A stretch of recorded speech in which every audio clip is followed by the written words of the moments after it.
I'm live though, so. Alright, we're on, we're going, and everything seems to be functioning correctly. We got some logos up there. Pretty cool. Modern technology, right?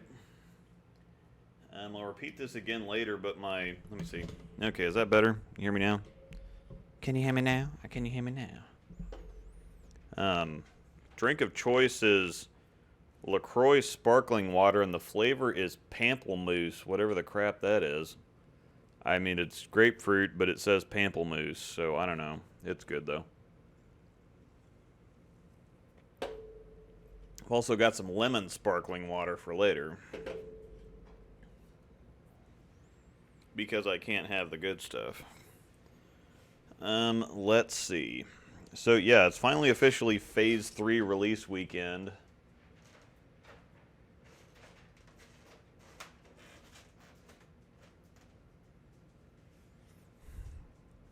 People and dogs walking around. So, this is kind of just a Q&A. So, if you have questions, ask them. Yeah, all the bubbles. Have questions, ask them. I'll answer them. I'm not going to go on any long, rambling tirades tonight. I don't think, anyway. The night is young. I will say that I've got several videos coming out. I know it's been kind of a slow week, but I've been writing a crap load of stuff this week, and I've been kind of waiting on a few things. So, unfortunately, I haven't gotten any videos out, but I've got like 10 or 12 of them ready to go. I do have my first 3 Sport Essentials collections written. I'm going to be pretty happy about that. It's pretty difficult to write for that stuff because those of you who watch Brad and Kyle's videos, I crossed with Packy Hanrahan in a sweeper the other day, and we were talking about some stuff, and, you know, obviously YouTube came up, and if you watch Brad and Kyle videos, Packy is in quite a few of them. He's hilarious. But he's also really, really good at ball reaction. He's got one of the craziest arsenals I've ever seen ever. He's got like a 25-year-old plastic Kmart ball that he uses. He's got old urethane stuff. He's got new urethane. He's got old resin. He's got new resin. So he's got all kinds of stuff that's just wild as hell. But the guy really knows what he's doing, even though he's a lefty. I mean, we won't hold that against him. But he really, really knows ball motion. That's why he's got all this wild, crazy stuff that just doesn't make any sense.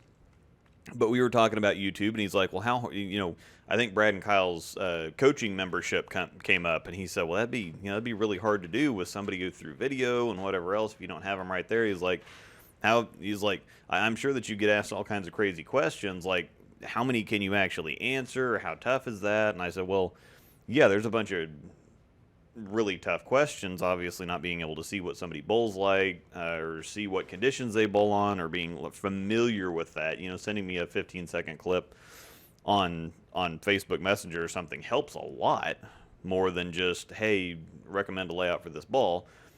But, you know, being familiar with somebody and how they bowl and their situation, the lane conditions and what have you. And I said, well, yeah, there's some tough stuff, but I said I'm getting ready to do this series called the Sport Essentials, and I said I have really no idea how I'm going to do it, because when I'm making a ball suggestion or something for a league bowler on a house shot, that's one thing, because house shots are all kind of, you know, they're pretty similar for the most part, and they're a little bit easier. And if you say, hey, I've got ball A and C and I want to put B right in the middle there, I at least know ball reaction differences, so I can get you something in there that's probably going to work with what you're describing to me.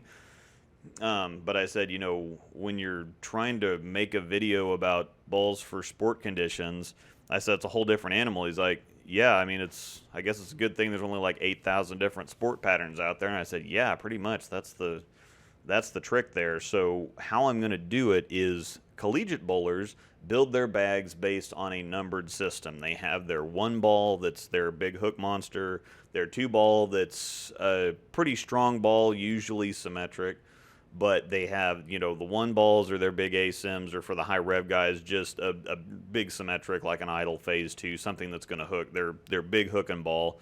And then they've got something else for slightly shorter conditions, or So they got the long heavy ball in the one spot, and then they have like the medium or medium heavy slot for the 2 ball, and then they have kind of their the 3 balls kind of like their main use, like IQ Tour Emerald, Idle Pearl, something that they're going to use quite a bit. And then the 4 ball, the 5 ball, that stuff kind of steps down. It's kind of a ball down, ball down, ball down, and then their their 6th ball is their plastic ball or their spare ball. So I decided to do it based on that. So I'm going to give you a few selections for different shapes in the 1 ball, the 2 ball, 3 ball, and so on and so forth. And so I'm going to do 5 of those. I'm going to have 5 of those episodes. Obviously, I don't need to do an episode on plastic balls. So I'm going to have 5 of those episodes, and I've got 3 of them written, so I'm going to go ahead and get most of those done. I think I need to do some report cards, I'm pretty sure. I can check. I might have gotten those done, but I also have that new series I talked about last time, Reaction Doctor, coming out. I've got those written, and so I posted something on my community tab a couple months ago and said, what's the ball that you've had the hardest time matching up to or getting to work for you, what have you? And based on the feedback or the suggestions, I wrote articles, episodes, videos, whatever you want to call it, to help you sort that out, because most of the time, some of the time it's a bad matchup. I think most of the time people are doing the wrong things in the wrong places or have the wrong layout or wrong surface or whatever else. So I'm going to attempt to help you dial that in, because bowling balls are expensive and nothing sucks more than having one not really work out for one reason or another. And at the end of the day, it might just be a bad matchup, but I'm going to try to help you work with something, or at least try several different things before you just scrap it and declare it a loss. So we're going to do that. I've got a couple secret videos I don't want to talk about yet. They're not necessarily secret, but just stuff I'm not ready to talk about yet. So, all right. Phase 3 best looking smells an on-lane ball ever.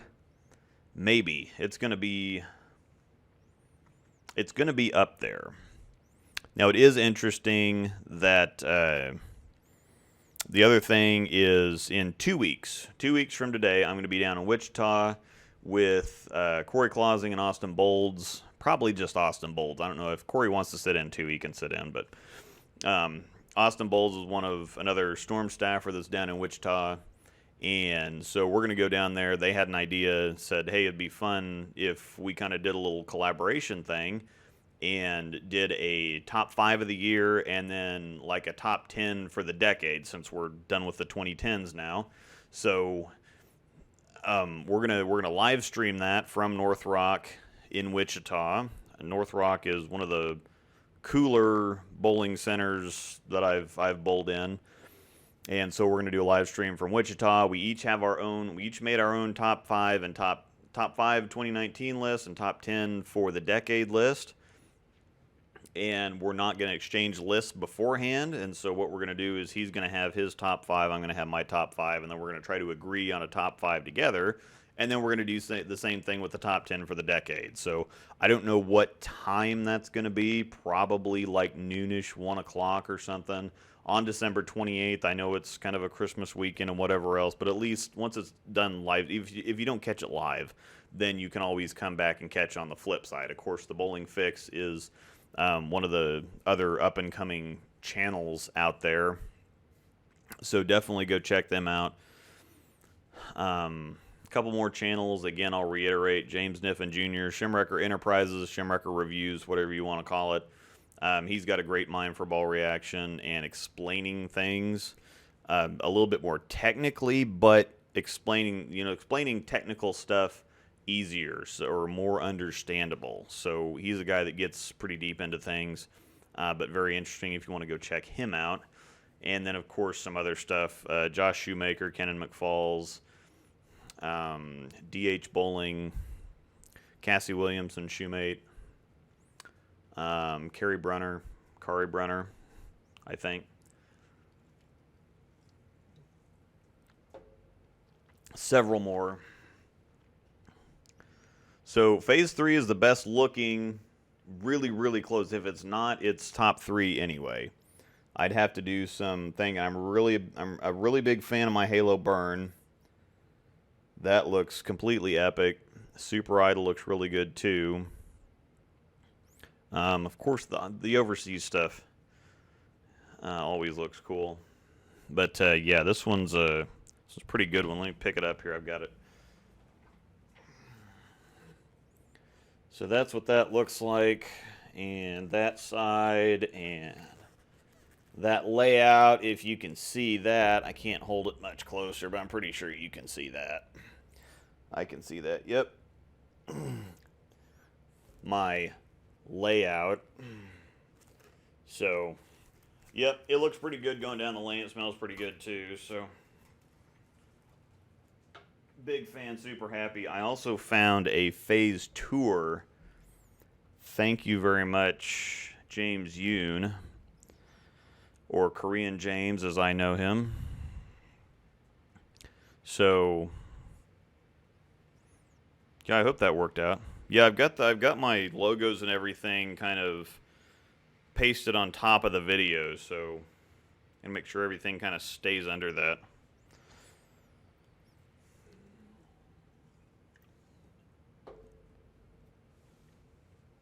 But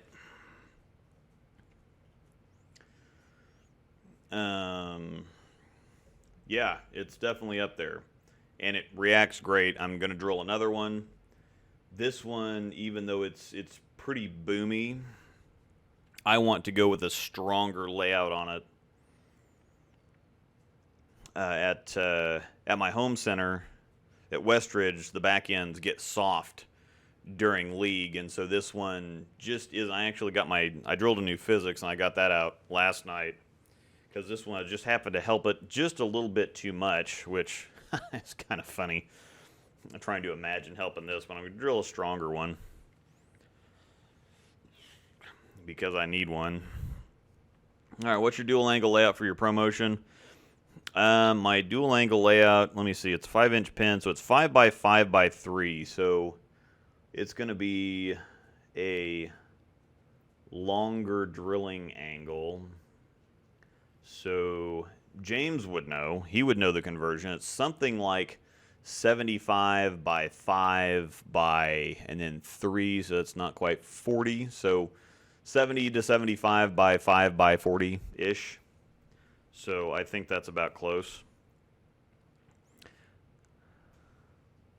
My question is, why are a majority of the ball comparison videos for the Phase 3, including the Intense Fire, are they very similar? Yes, because the Intense Fire was the first stateside ball to use this cover stock. So R3S Hybrid has only been used on one other ball stateside, and that was the Intense Fire. That's the first time that we saw it here, and so that's why a majority of them are comparing it, because it's the same cover stock but different cores. So, and the cores have some similarity too in their kind of on lane motion. They get through the fronts really easily, and then they wind up really strong down lane. And so the Intense Fire is kind of an asymmetric Phase 3 basically. So that's why you've seen a lot of those out there. Steve G, yeah, and there's 8,000 different balls that goes with those different patterns, and several different lane surfaces and lane surface ages and whatever else. So yeah, it's definitely not complicated at all.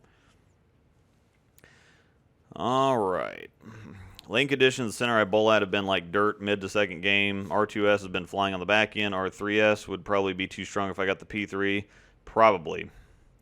If R2S is too much, then R3S is going to be way too much. So, what is Phase 3 all about? It's all about heckin' awesomeness. I mean, the Phase 3 is like the Kenny Powers of bowling balls.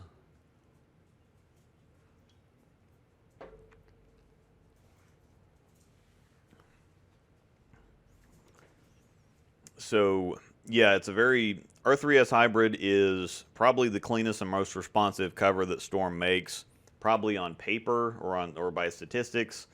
R2S Pearl is probably the most responsive one, just because it's should produce the most amount of shape, because it's it's more sensitive to oil than R3S hybrid is, which means it's going to skate longer, or it's going to hydroplane, or it's going to get easier length. But then when it hits that bone dry of the back end, it should theoretically have more or a quicker response to the back end than the R3S hybrid, which is a stronger formulation. It's a stronger cover, so it's going to start getting traction a little bit earlier through the oil, which theoretically doesn't give it enough, as much boom down lane, because you're not going from skid to hook or hook to roll quite as quickly.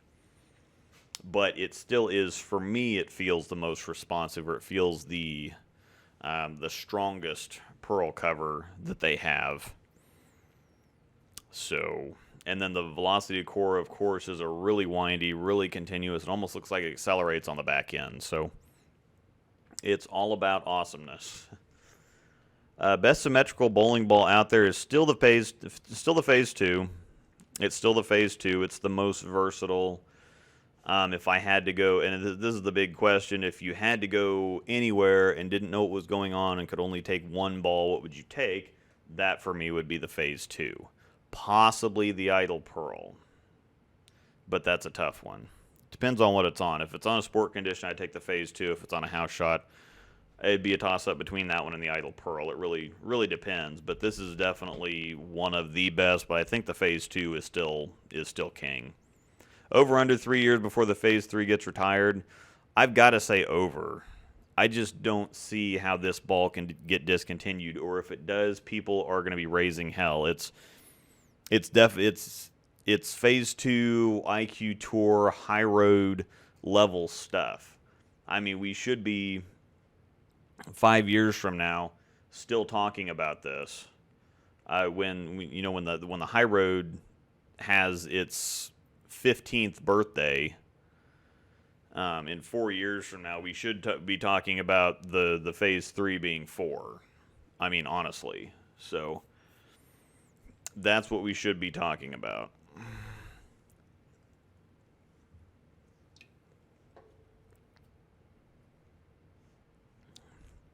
Is it possible to talk about the viscosities of the different types of oil, or is that a different video? Might be a different video, but I can cover a little bit here. I don't know. That's the one thing, is I don't know where you get the viscosity information, but generally thicker oils are going to be slicker, so they're going to be more resilient. They're going to be more resistant to pattern changes. They're going to play slicker, or less resistant to transition. The stuff, and it mostly it's going to make everything play slicker. So it's going to stay put. It's not going to move around so much. It's going to be more resistant. It's going to be kind of self-healing, what they call it. But it is going to play pretty slick. So like Kegel Ice, for instance, has a higher viscosity than fire. Fire is more scoreable to start, but ice holds up better. It's slicker, but it holds up a lot better. And I think the new Terrain, I think, is what it is. We've actually got that at both our centers, both of my test centers now. We've got Terrain. So that's pretty cool. It's expensive, but it's good stuff. And I can really tell, especially at Westridge, I don't really have to ever move when I bowl there anymore. I mean, things hold up a lot longer, a lot better for videos, and so it's not, I get a couple, if I'm filming for like 3 or 4 videos at the same time, I don't get through 2 balls and then the lanes are trash and I'm trying to make something work. Normally I can get through all four bowling balls and have them look pretty good. I mean, it's really good stuff. Let's see. I thought Intense Fire was super pretty, but P3 looks more impressive going down the lane. Yeah, the Intense Fire was great looking. I think that they still look pretty good going down the lane. The one thing about the Intense Fire is, with as dynamic as that core is, I think it's layout sensitive, and I think that that's the problem that people had with the Intenses to begin with, is that I've got 2 kind of I've got two different layouts on my intense fires, but they do wildly different things. If I put those two layouts on another asymmetric ball, I would see less differences. Or, for example, I drilled two halos that had the exact same layouts on them that my intense fires do. And my halos reacted quite a bit more similar than my intense fires do. So there's still with asymmetric bowling balls, layouts matter a whole lot more than they do on symmetric bowling balls, and they're going to produce more differences between ball reaction from one layout to the other than you would see out of two different layouts on symmetric bowling balls. But even though my halos did act fairly different, my intense fires are so far apart from those layouts that it's absolutely insane. And I think you can see that pretty easily watching my videos. But I think that, yeah, that's kind of the yin and yang, I guess, of such a dynamic core is, yeah, you can get, you could reasonably drill three different ones and have three really different reactions and be able to carry all those in the same bag. But at the same time, if you don't exactly know what you're doing, or it's easier to get a result that doesn't work out as well for you at the same time. So it's kind of that type of thing. So just got the Hustle Link Idle Pro and Idle Pearl. Got the Hustle Link drilled. Can't wait to drill the Idle Pro and Pearl. Yep, I did just get a new Hustle Ink in, and spoiler alert, it's going to be on my Sport Essentials collection. That's actually specifically why I ordered another one of those, because I just couldn't imagine not having that in a Sport Essentials bag. I haven't had one for a while, most of the time because I don't get down that far. Most of the time, I haven't gotten underneath my Phaze 3 in a while. And because I can get so deep with it, I don't really need to go to anything weaker. I can just move further left. I don't need to ball down or any of that nonsense. So, honestly, I think I can just take my physics, my Phaze 3, and my ProMotion and cover everything. Just absolutely everything. So, alright, thanks for the suggestion for the OG High Road over the IQ Emerald. Love it so far. Looking forward to more content on your channel. Yep, thanks a bunch. That's what I do. I'm a YouTube Pro Shop guy.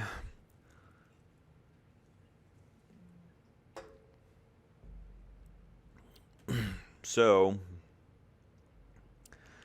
yeah, that's the one thing it's pretty difficult not having somebody right in front of you, being able to watch have them put on their shoes and go out and watch them and know the lane surface and know the condition and know what's going on. It's kind of hard to make suggestions to people online, but I have enough kind of general knowledge that I can get you really close based on what you're asking me most of the time, as long as you're asking me the right questions. What do you think is stronger, Phase 3 or astrophysics? Yeah, and that's one that's really tough, and that's one that was tough for my Sport Essentials videos too, is there is quite a bit of overlap there, because one is an asymmetric with a weaker cover stock, and then one's a symmetric with a stronger cover stock. Aspen, what are you doing? You okay? We've got boxes laying all over the place. I got a pretty big order in the other day, so no, I'm not supposed to talk about boxes, but hi, Meestles. Hey, Meestles. Hi, baby. What are you doing? Hi. Mm-hmm. You having fun? You gonna help? You be my co-star. I can pull up the other chair. I know. Are you cuteness? You are. Hi. I know. Uh-huh. What? I know. Good dog. Aspen, you're weird. So, anyway, back to the Phase 3 and the Astro. And that those cores are really similar, too, in their online motion. I mean, the astrophysics feels like, they both feel like similar versions of each other. Like, you could almost use them interchangeably, because their online motion is really similar. It's just obviously the physics core is stronger, so you're going to get a stronger overall motion. But that's really nice to have in the bag too, is to just treat an asymmetric and a symmetric as kind of the same thing, but with the different variations of what they've got between the four of them, the two phases and the two physics balls that we have right now. So it's really hard to say which is stronger. It depends on the situation. It depends on the lane surface. I think if the lane surface is higher friction, you're going to see a stronger motion out of the Phase 3. I think if they're a little bit longer, even though the cover is weaker on the Astro, the asymmetric core is going to kind of make up for that. And so it's going to be situational on which one appears stronger. Like I said, on drier conditions, the Phase 3 is actually going to act stronger because the cover is going to dig in and get more traction than R2S on the Astro will. But the Astro is going to have a little bit more torque down lane, so it's kind of difficult to tell, actually. Oh yeah, I think I missed that. I think a gravity evolve would be good for a two-hander. Get a gravity evolve or high road nano. Well, the high road nanos have been gone for a while, so probably going to have trouble finding those. Actually, an all road would be an acceptable substitute for the high road nano. Slightly different motions. The high road nano shaped more like the high road, and the all road shapes more like the high road pearl, which is kind of minuscule difference. It's easier to feel on the lane and throwing it yourself than it is watching it on camera. The all road's a little bit rounder reaction. They're all round bowling balls, though.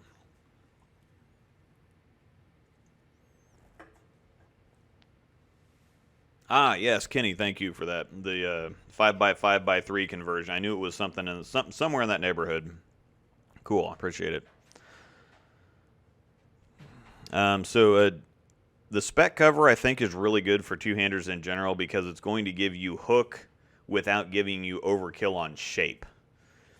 And so that's been the trick, is most of the time two-handers have to use weaker bowling balls just to get the ball down the lane so that they don't have to fight the hook so much. But the cool thing about the spec cover is it allows you to use stronger cores, which is going to give you a better, it's going to give you more mid-lane control instead of, the ball getting down the lane so far before it starts doing what it's going to do. So spec cover balls are going to give you that stability and that roll up front without the overreaction down lane that two-handers typically fight. Dog fuzz. So I'd almost say really either one. I mean, they're both can be pretty good to throw, and I know that that's not the best answer in the world, but actually my wife is, normally she can't throw asymmetric solid stuff. Like, that's why she never got a Halo, is because, the idle is strong enough for her to begin with, but solid asymmetrics is just no territory. But the evolve looks really good for her. She actually uses it a lot now that it shined up a little bit. She uses it quite a bit in League, and it looks good. So it's something that she can actually throw. It gives her a nice motion on the lane, and it gives her a decent amount of hook without being so much overkill on the back end. Yeah, my Pamplemousse sparkling water's all gone, so I'm drinking the lemon stuff now. I do have a popsicle sour beer up in the fridge, but I can't drink that. So yeah, 65 by 5 by 45 is the 5 by 5 by 3 conversion for the ProMotion. Thanks again, Kenny. I appreciate that.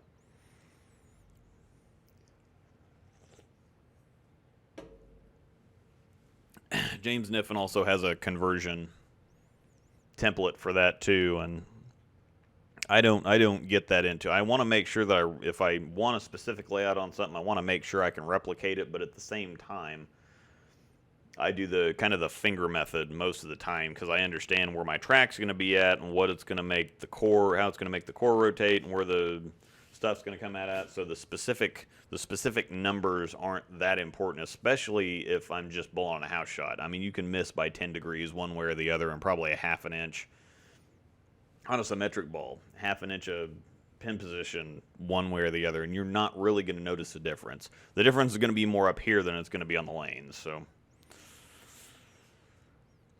yeah, what's your favorite storm ball ever, and what's your favorite storm ball on the market right now? That's kind of tough. Favorite storm ball, storm specific ball right now It's really tough between the physics and the Phaze 3. The Phaze 3 is pretty amazing. Now, the Phaze 2 also, I just drilled another one of those too. So I used the other one up, and it finally is, you know, just getting tired. But I've put a bunch of them. I've put probably 300 some odd games over it over the last year or so. Year plus, actually. So I'm just going to go on ahead and retire it. It's done its job.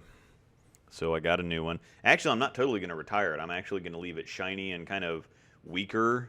And so I'm going to have the brand new fresh cover, and then I'm going to have the older one so I can even kind of, and they're drilled the same, so I can step down from one to the other and get the same general idea, but in a kind of a weaker package. Sometimes stuff that has a lot of traffic on it can be really, really effective because it still rolls the same, but it's just not as strong. So, is the Phaze 3 cleaner than the Snap Lock? Yes. Even though the Snap Lock had R3S Pearl, and the funny thing about the Pearl versus hybrid thing is there's a couple of these, like R3S specifically, the hybrid is more Pearl-like in its attributes. It's actually cleaner up front and it's stronger on the back end. The Pearl is actually earlier and smoother, which is a little weird, but yeah, Phaze 3 definitely cleaner than the Snap Lock. Miss me some Eastbound and Down, yep. Kenny Heckin' Powers. This is the first ball I ever pre-ordered. Can't wait to roll it. Yep, they came out yesterday, so heckin' excitement. I need to, again, I'm going to order me at least one more. The wife wants another one. So I'm going to get another one and drill it differently. So how does it compare to the Gravity Evolve? Completely opposite. Actually, completely opposite. The Gravity Evolve is pretty early. It's pretty smooth. It's a little straighter off the end of the pattern, so it's kind of Halo-ish in as far as shape goes. And the Phaze 3 is long, and it goes that way, and then it goes that way. So it's quite different, quite opposite, rather. I have a Crux Prime, and I match up pretty well with it. I'm really interested in the Phaze 3, but curious how I would incorporate it into my arsenal. I throw around board 15 with the Prime. It's really different from the Prime, too, and it's probably more different from the Prime than it is from the Evolve, because the Evolve is probably the sharpest ball with the spec cover on it. But the Crux Prime is pretty early and it's pretty smooth, and so this would be a really good complement to it because it's pretty well everything that the Crux Prime isn't. So, yeah, I think that that'd be pretty easy. What ball? Oh, man, this is tough. What ball would be similar in shape to the Hectic but with a bit more friction? Oh, okay, so with a bit more friction. You're probably looking High Road Pearl, and I would put a little bit stronger layout on it, just a little bit stronger. So, the High Road Pearl is one of those that you get it out there and it just kind of keeps coming and keeps coming. The Hectic was one that I could just roll, and no matter where I was playing with it on the lane, it was continuous. Yeah, there was never a point that I'd get to that was too deep for it. I could play straight with it. It just, whatever I wanted to do with it, and it would always roll back up and through the pocket. It's got High Road Pearl-ish tendencies, but you'd have to have a little bit stronger layout on the High Road Pearl because it wants to go longer and shape harder, but it's kind of familiar shape-wise. So I would go, again, with a little bit stronger pin position, which is going to increase the flare a little bit, but it's also going to drop the RG a little bit and make it, that extra flare is going to want to make it pick up a little bit earlier. So,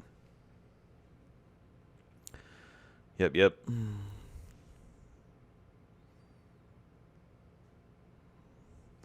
I'm not entirely sure what a PBS ball is. But yeah, I'm on staff with Storm Roto, which I used to get upset at that. I used to get upset when somebody said, well, "What do you think about this ball? Are you going to review this ball?" It's like, well, I've been doing Storm Roto balls, nothing but Storm Roto balls on the channel for like 5 years now. Obviously, I'm a staffer, but at the same time, I tell people that, and they say, "Oh, well, you don't sound like a staffer," and I generally take that as a compliment because the typical stereotypical staffer guy is one that says, "Oh my God, this ball strikes for days," and it somehow managed to be really clean through the fronts and sharp down lane, but man, it really controls the mid lane too, and it's really rolly. And there's some balls where, oddly enough, that actually all pertains.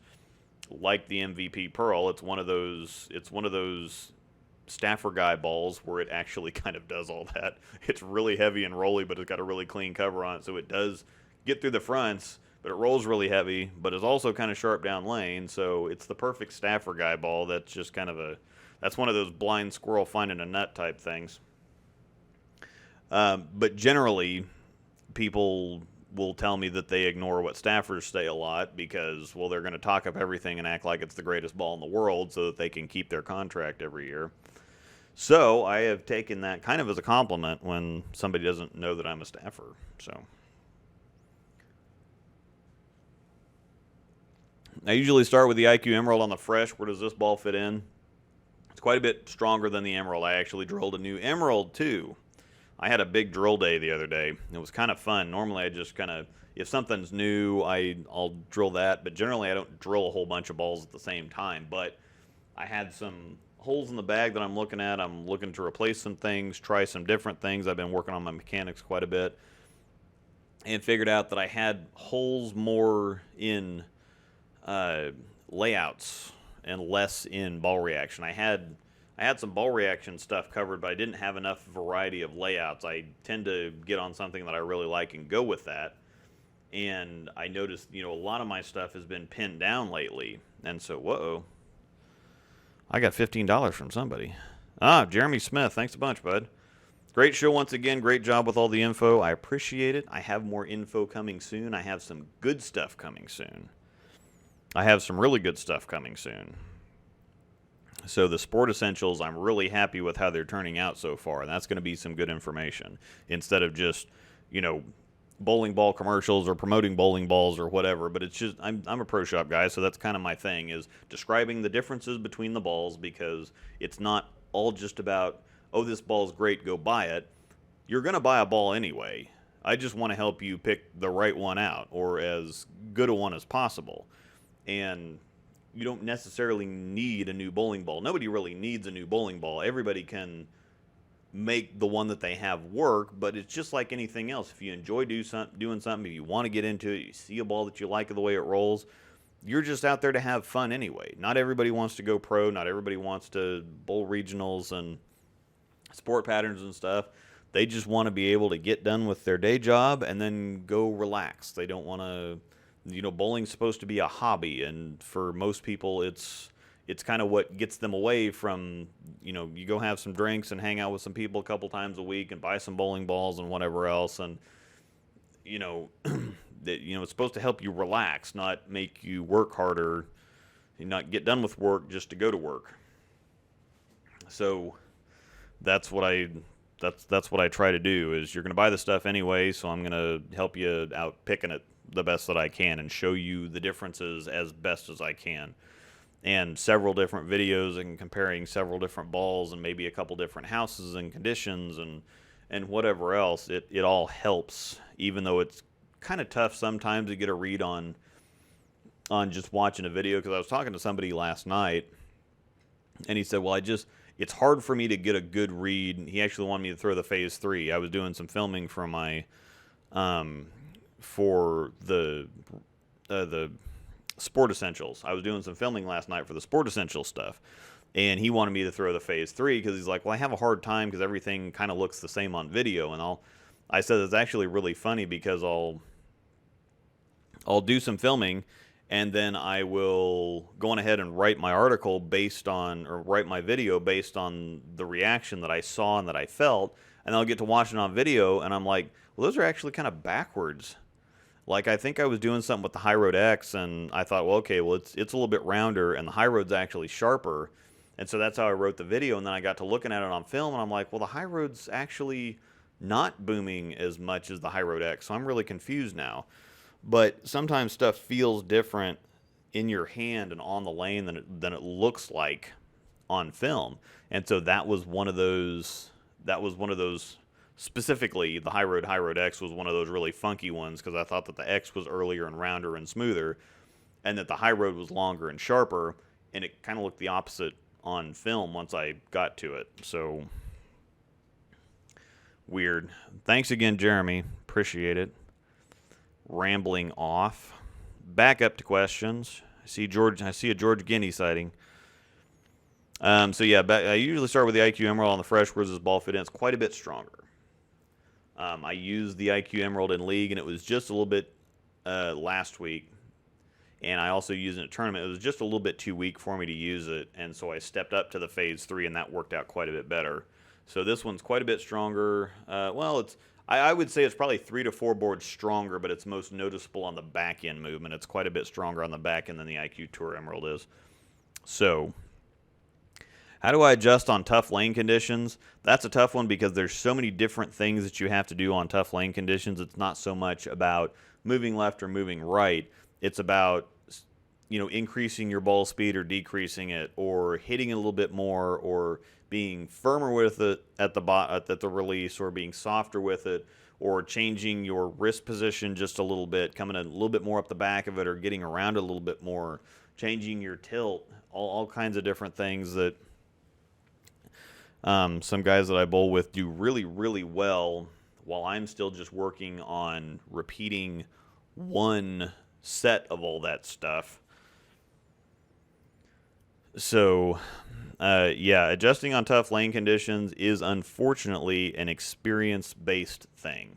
There are so many things where you can give somebody some pointers and you can kind of guide them the right direction. Missile, what are you doing? It's plastic. What are you doing? It's plastic. It's not going to soften up, sweetie. It's okay. We'll come back over for another visit. All right, come on. My baby. I know. Come over here. Come over here. There you go. You gonna be on camera? Uh-huh. You're on camera. You say hi to the peoples? I know. You say hi? This is Mistletoe, for those that have not seen Mistletoe before. She was a rescue dog. Uh-huh. You were a rescue dog, aren't you? Mm-hmm. And she's like 35% German Shepherd, 30% cattle dog, and like 15% Papillon and some other stuff. So I don't see where the Papillon comes in, but we did the people that had her, that we got her from, did the DNA test, and that's what she's got in her. But she just looks like a German Shepherd puppy. And so everybody asks how old she is, and she's 3 or 3.5 or whatever she is now, and they say, oh, wow, she looks like a puppy. It's like, yeah, she just looks like a miniature German Shepherd. So she's just a German Shepherd puppy that's never going to grow up.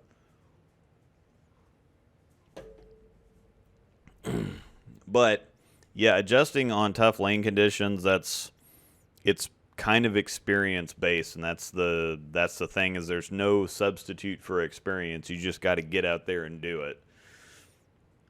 So, unfortunately, you're going to have to figure out, and this is something that Chris Prather was talking about, and he said that the adjustment on tour was so tough because he says that, there's a lot of people that are really versatile out there, but they're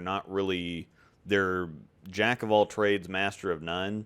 And he said he almost quit before this last season, this big breakout season. This was the make or break season that he said, you know what, if I have to make a decision now, because he's been on tour for a couple of years and, didn't really hear about him, didn't really do anything.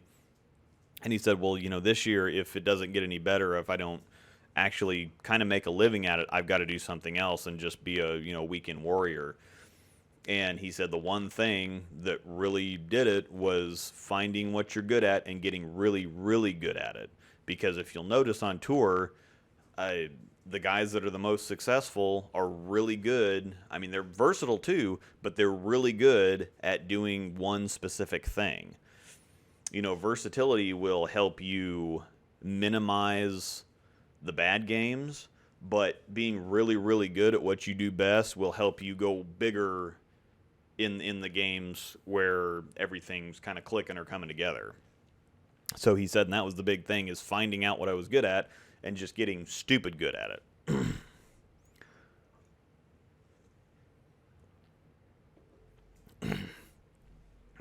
So that might be step one, is obviously make your spares, but find out what you're good at and get really good at that, and then work the versatility in afterwards.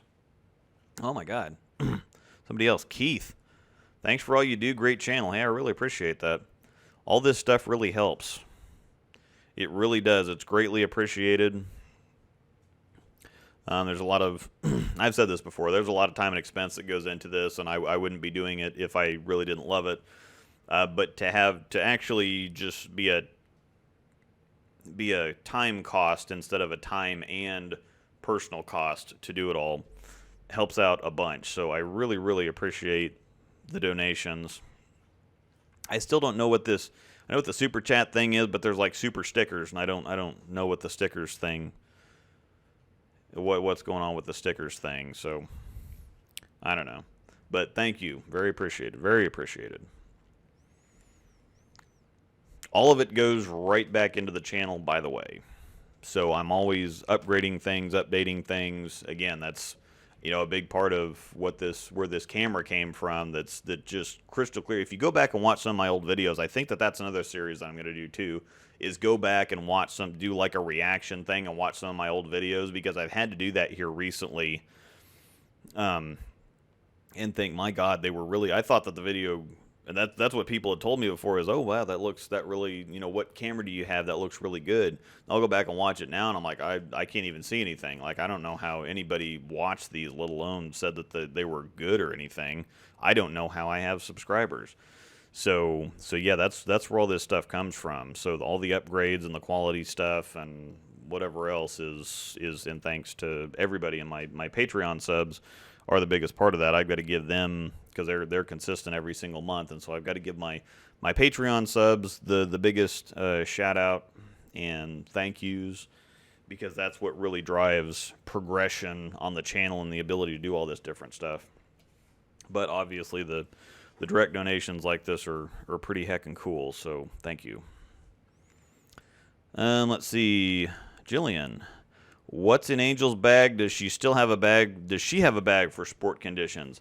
Not necessarily. Does she answer that further down there? Maybe not. Angel's bag right now, the Phaze 3, all-road, gravity evolved. She stuck her original Phaze back in there. What else do we have on here?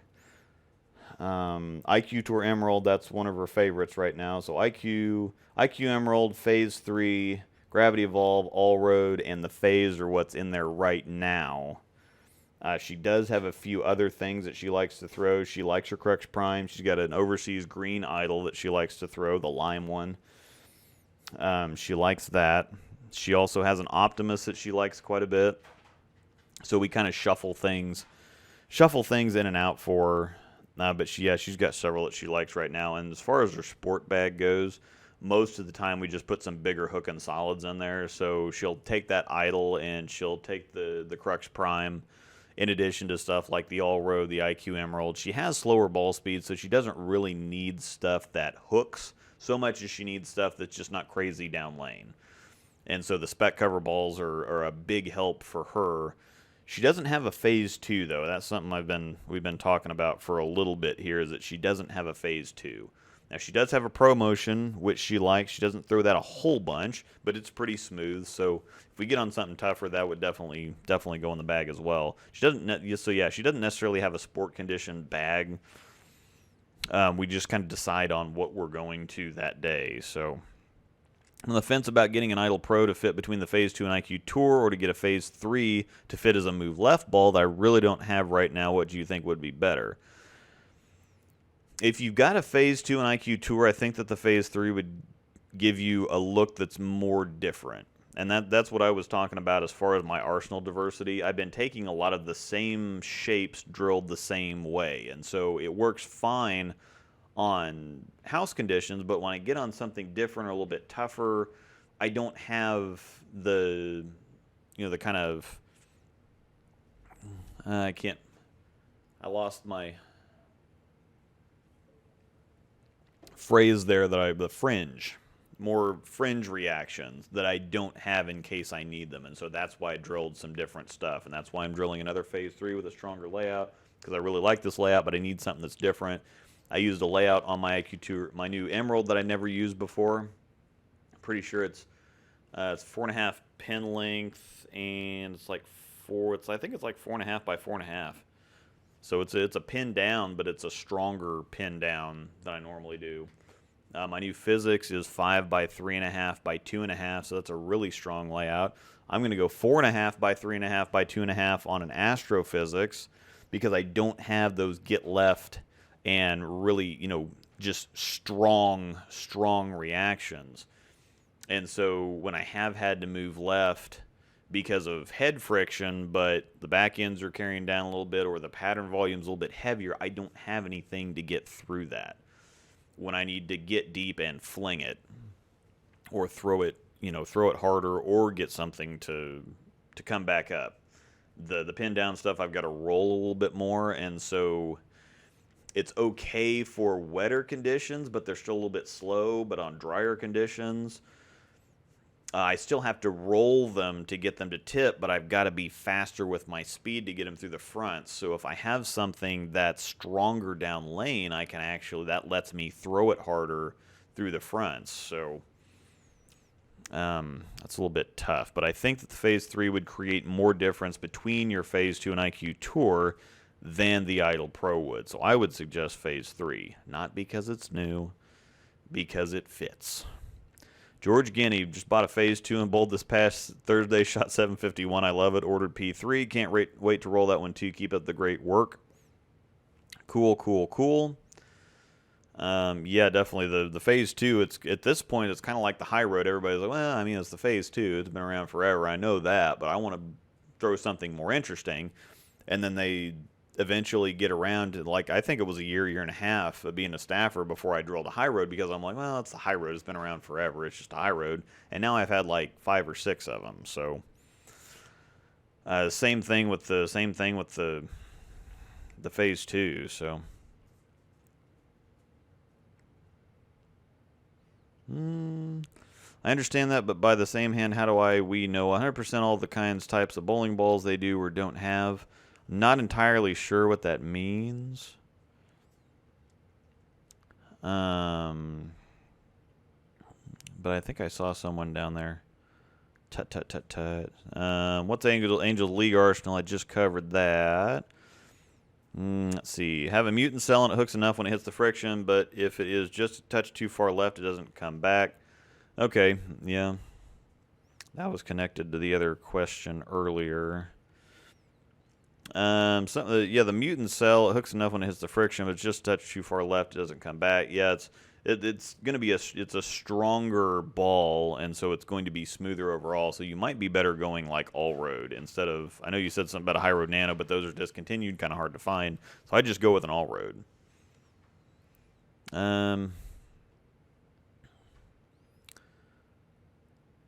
When I don't have the right ball for sport conditions, hook too much outside, do I switch surface? You might have to switch a multitude of things. It's really hard when you're talking about sport conditions and tougher shots. There's so many different ways they could be tough and so many different answers. And so those are really hard questions to answer that I typically dodge or not dodge. I'm just not able to answer them properly or correctly. So it's just too hard. I have a Halo Pearl ProMotion IQ Emerald Plastic, looking for another ball to round out the 6 balls. Let's see. Halo Pearl ProMotion IQ Emerald. That's a good blend of stuff. That's a pretty good blend of stuff. I would put something between your IQ Emerald and the plastic ball. So I would probably go High Road or Hustle Inc. So it looks like you've got the higher end of stuff covered pretty well. The ProMotion IQ Emerald are pretty smooth there. Phaze 2 might actually fit in the higher end if you don't normally need anything weaker than the IQ Emerald. I would add a Phaze 2. If you like the idea of having something between the Emerald and the plastic, I'd go Hustle Inc. Plan on getting the Phaze 3 next week. My ball speed's around 14 miles an hour, slightly rev dominant. What layout will work best with this ball in THS? Similar to your Westridge Bowling Center. Okay. So slightly rev dominant. I've gone pin down on mine because it's so windy and revvy and quick on the back end. So I'd go with some kind of pin down layout. Mine's 5 1/4 pin down. That's probably a little too weak.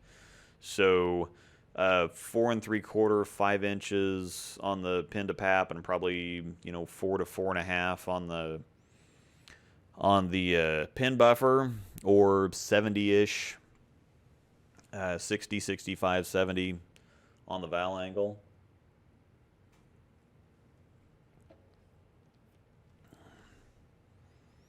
What scent are you surprised hasn't been tossed on a ball yet? That's a question I haven't heard, so good job on that. Let me see.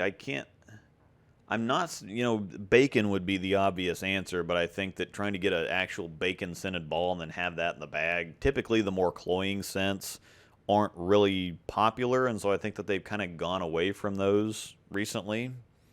A lot of the newer stuff has been more fruity. So if we look at a lot of the stuff, the physics is appleberry crisp and melon mint on the emerald and plum nectar astrophysics, grapevine phase 3, vanilla snap, which smells kind of like Old Spice on the ProMotion. So it would probably be some kind of fruit. I would think that even if they hadn't, dragon fruit's not much of a smell, but watermelon, honestly. I think a watermelon scented ball would be amazing, but they haven't done one of those. So watermelon Jolly Rancher, that would probably be my pick. I have physics and Crux Prime. I bowled in a few tournaments this year. I need something to throw once the lanes get torched. Would the P3 be a good fit for my 3-ball bag? If the lanes get torched, it's probably going to be too much ball. If you're talking like torched, you're probably looking high road. So I would probably go down to high road. I think the P3 is going to be too much ball. Now, the high road is going to be a pretty big step down from the physics and Crux Prime. So if you need something on the higher end of the scale,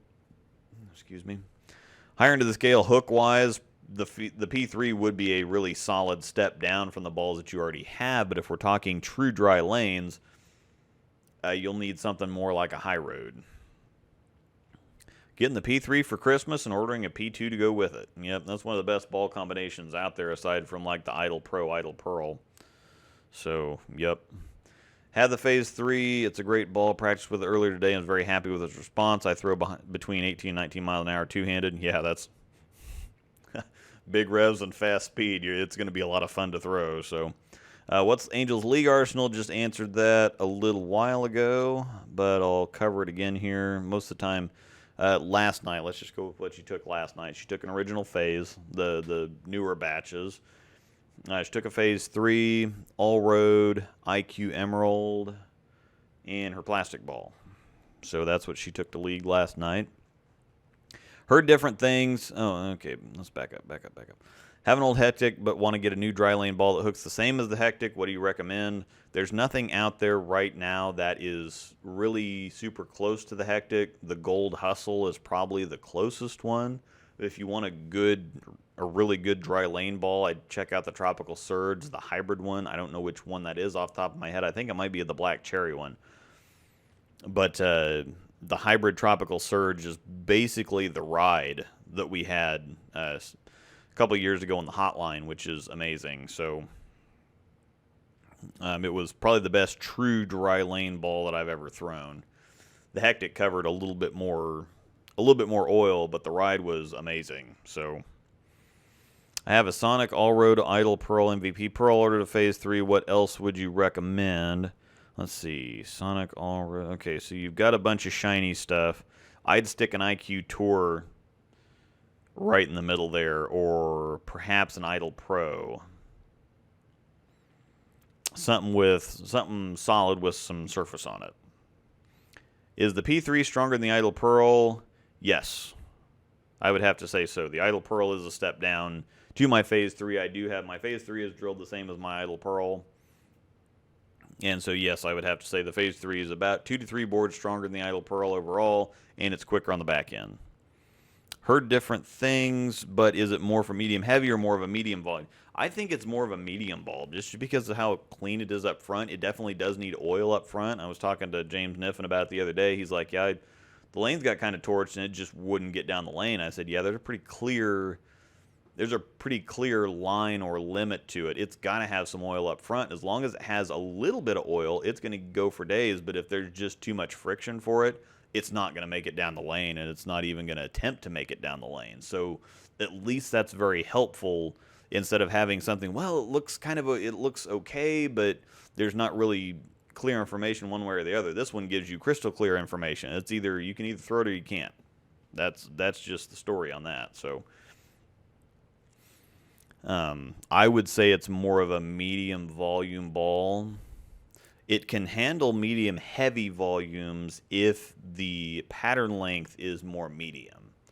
I'd say it depends more on pattern length than it depends on volume, but you do have to have at least medium volume. You've got to have some volume because of how strong this cover is. My bag consists of the Halo Pearl, Hyrodex, Sherlock, and Supersonic. Where would the P3 fit, or would it? It'd fit perfectly. There's going to be some overlap with the Halo Pearl, actually. But with the Halo Pearl being asymmetric, you're going to have the Sherlock on top, Halo Pearl, step down to the Phaze 3, step down to the Hyrodex. Or I get no Supersonics in there, so those are kind of jumbled up.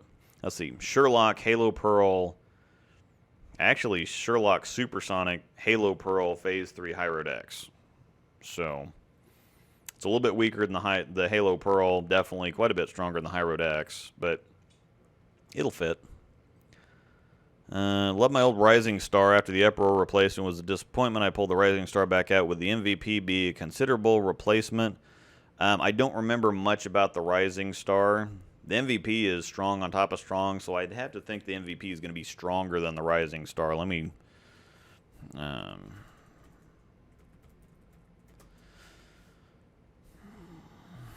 check out. Oh, that's a good looking ball. Flare potential 4.5 medium. Okay, so that actually looks like that same core there. The neutron core. Okay, and it's a hybrid. So yeah, I would have to say so because it's got that neutron core, so it's going to be similar as far as that goes. The MVP, I think, is probably going to be a stronger version of it, but the Uproar was smoother. I think that's what you said, Uproar. Yeah, the Uproar. It was smoother. So I think the Rising Star, what it looks like, was a pretty strong ball in the back end. So I would have to say yes. I would check out some video just to double check and make sure, but I would have to say yes. We have Logic Oil on our lanes, about a 45 viscosity. See, I don't know the viscosity numbers, but I'm pretty sure that terrain and ice is higher. As it breaks down, would using a ball made for dry lanes be a good idea? Probably, if you're not into moving left, or if balling down is the better adjustment for you than moving left. Yeah, I would probably say just balling down or covering, or ball down, cover down, surface down, something like that. So yeah, most of the time on Logic, I do have to... Logic's a good solid oil, but most of the time I do have to ball down, I guess, when I'm on that. So, I like the one series from Ebonite. I've been looking for a ball with similar reaction to the one Pearl. From what I've seen, it looks like the P3 has a similar reaction. The one was actually asymmetric, and so I think the one Pearl is going to be a little bit earlier and a little bit rounder. But I would say yes as far as general reaction. The Phaze 3 is probably a little bit longer, a little bit stronger, but the general ball shape, or the motion of the shape, or the shape of the motion, would probably be pretty close. What's the new Storm urethane ball? It's the pitch purple. It's overseas, but it's kind of a blend. So if you watched, if you subscribe to the Bowling Chad on YouTube, that's Chad McLean, who's Storm's technical director. He's the guy that makes the stuff, designs the stuff. He's not the only guy that does it, but he's kind of the guy. So the new Storm urethane ball is kind of a blend. So it reminds me of the Reactathane that Hammer did for their whatever that brown one, the brown hammer. It wasn't called the brown hammer, burgundy hammer. What Hammer did, they had a Reactathane that was kind of a urethane shaping, stronger reaction. So yeah, it's kind of he said it's kind of a blend. So it's not pure urethane. So it's really it looks like a promotion, really. So, yep, it is overseas. Would the physics and Phaze 3 overlap? No. Nicholas Johnson, what's up? Speak for yourself, buddy. Yeah. Found a used lock and a used Optimus solid, which would be better for heavy lanes with lots of hook. Lock, avoid the Optimus solid at, just avoid the Optimus Solid. It's not good. Which is kind of funny because that's one of my first reviews I did. And I think I did a review for the Rocket and the Optimus Solid were the first 2 ball reviews I did. And my Optimus Solid one was tragic. It was really tragic. Now, I did bowl with it left-handed, but it was kind of tragic. So, when I get my Gravity Evolve drilled, I think I'm going to get drilled pin up with a CG below the ring finger. Yeah, I don't necessarily know. Left-handed is a big thing there, so I think the Evolve's actually going to work for you. Because the Optimus Pearl, that's a whole different story. But the reaction is sharper on the left side of the lane. So I would say spec balls should look really good on the left side of the lane. Yes, Optimus Pearl. Crap. Yeah, the lock. Yeah, lock versus Optimus Pearl. The Optimus Pearl is a whole lot better ball than the Optimus Solid was, but if you're wanting for heavy oil, it's still going to be the lock. So, common question that might come up: would one upgrade to a P3 from a P2? No, very different balls. They would coexist, and there's no such thing as upgrading those two. I had somebody else the other day say, well, basically they're the same ball, so wouldn't it be an upgrade? They're not basically the same ball. Covers are quite a bit different. So, sweet thanks. How do I get more accurate and more consistent? Practice. We are talking about practice. So, it's just practice. It's just repetition. Unfortunately, there's no sexy or fun answer for that. It's just, you just got to practice. You just got to do the same thing over and over and over again. It reminds me of Karate Kid is the one thing. Sand the floor. Wax the car.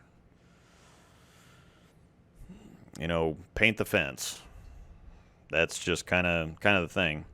How do you think the Phase 3 performs on a cliff pattern? I'm a bit torn between IQ Emerald and P3 now, using Web Tour on the Fresh. Could use a stronger piece than that to start, though. Probably not going to be the best on it. It's tough. Because you can't play the cliff, but it allows you to play the oil more than some other balls. And that's the thing here, is that if you use weaker balls, people usually go weaker or stronger, whichever direction. They try to play the cliff. So they try to play through the wet, bounce the dry, back into the wet, which is not the greatest idea. I think that the Phase 3 performs really good because it allows you to play more of the wet and less. It doesn't require you to pitch it to the gutter to get it to bounce back. So I think that's the big thing with that, is that's going to help you not have to make it bounce so much. You might have to take the shine off of it, but I think the Phase 2 is one of the better balls on a cliff pattern, period. It might be a little too strong, but that's one of the best cliff shot balls out there. What's in your bag right now? Well, that's interesting. Definitely the Phase 3. I put a few new things in the bag, but I do need to replace my Idle Pearl. It's way, way, way beat up. And so that's getting replaced. I just got it in the other day, so I haven't had a chance to put holes in it. What's in my bag, though, is the new physics I drilled. I put the IQ Tour Emerald in there, which probably isn't going to last long just because it's not strong enough for what I bowl on. So, physics, Phase 3, the ProMotion goes everywhere. Most of the time it's just the spare ball, but in case they get tough, it comes in handy. And that's really my league bag right now. I just carry the 3 of them. What else? Let me look at my wall here. The Phase 2 is in the next bag. I'm drilling a new astrophysics, like I said. The intense fires are still kind of hanging out. I'm going to retire one of them because it actually got some ball damage the other day, and I don't really need it so much anymore. Especially not that I've got the Phase 3 now. So it's giving me that kind of look that I got with the one that got a little damaged anyway. So yeah, that's the Idle Pro doesn't go places much anymore, mostly because the Phase 2 kind of covers that. And now if I go on something tougher, or I don't exactly know what I'm bowling on, I'm going to take more stuff. But the league bag actually got pared down quite a bit. So like I said earlier, physics phase 3 pro motion, I'm going to be able to handle the majority of everything.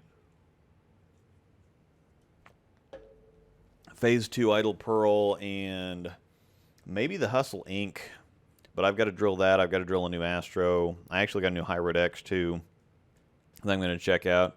I do have a new idle pro staring at me down in the box too, but that's the one thing that sucks is there's so many balls that I want to take, and I've got to boil it down to the best or the most effective ones, and so it's less a question of, well, I guess that means it's not good. No, it's good, and I'd like to take it, and I'd like to throw it, but it's just not as good for the situation that I'm bowling in as something else. It has no, what I carry around has less reflection on ball quality and more reflection on what I actually bowl on, so. Yep. Yep, Angels filling in for James Niffen tonight. He's actually defending his UBA heavyweight title belt tonight, wherever he is at. So good luck to James. Hopefully he can defend his title. So Angels filling in for James on the question answering kind of chat management. So, yeah, I think that Gavin, yeah, if you like the P2 and the Fire, absolutely get a P3. Find the P3 as a good complement to the Phase 2. Phase 3 is a little later and stronger. Yep. Thanks once again to Jeremy and Keith for the donations. Helps a ton. George Guinea, hello again. 2 bags. Physics Fused, Halo Pearl, Phase 2, Phase 3, IQ Emerald. Do you think I have most lane conditions covered? Most, but you don't have anything lower than the IQ Emerald, so you've got a bunch of earlier rolling stuff, lower RG stuff. You might need something in there like a High Road or like a Hustle Inc. or something like that. But I don't get that low most of the time. So if I go to a tournament, I'll take my High Road T, which is an overseas High Road Pearl. I'll take that as a last ditch effort if I happen to need it the last game of a doubles and singles set or something. Most of the time I don't use it, though, so. Got a Web Tour Venom Shock, not Venom Shock, it's Recoil. Okay, Web Tour Venom Recoil, Cutting Edge Solid. I know I'm getting something strong, solid, just not to go where to for Pearl to get in with. I'm so out of touch with the latest 3 to 4 years. The Phase 3, of course, is one of the better pearls that we have out right now. The Idle Pearl is also, if you want something for the lower side of things, the High Road Pearl, MVP Pearl, those are 2 totally different ball reactions. Though the High Road Pearl is a lot longer and stronger down lane. The MVP Pearl rolls earlier. It's still clean and still sharp, but it's a lot earlier and chuggier.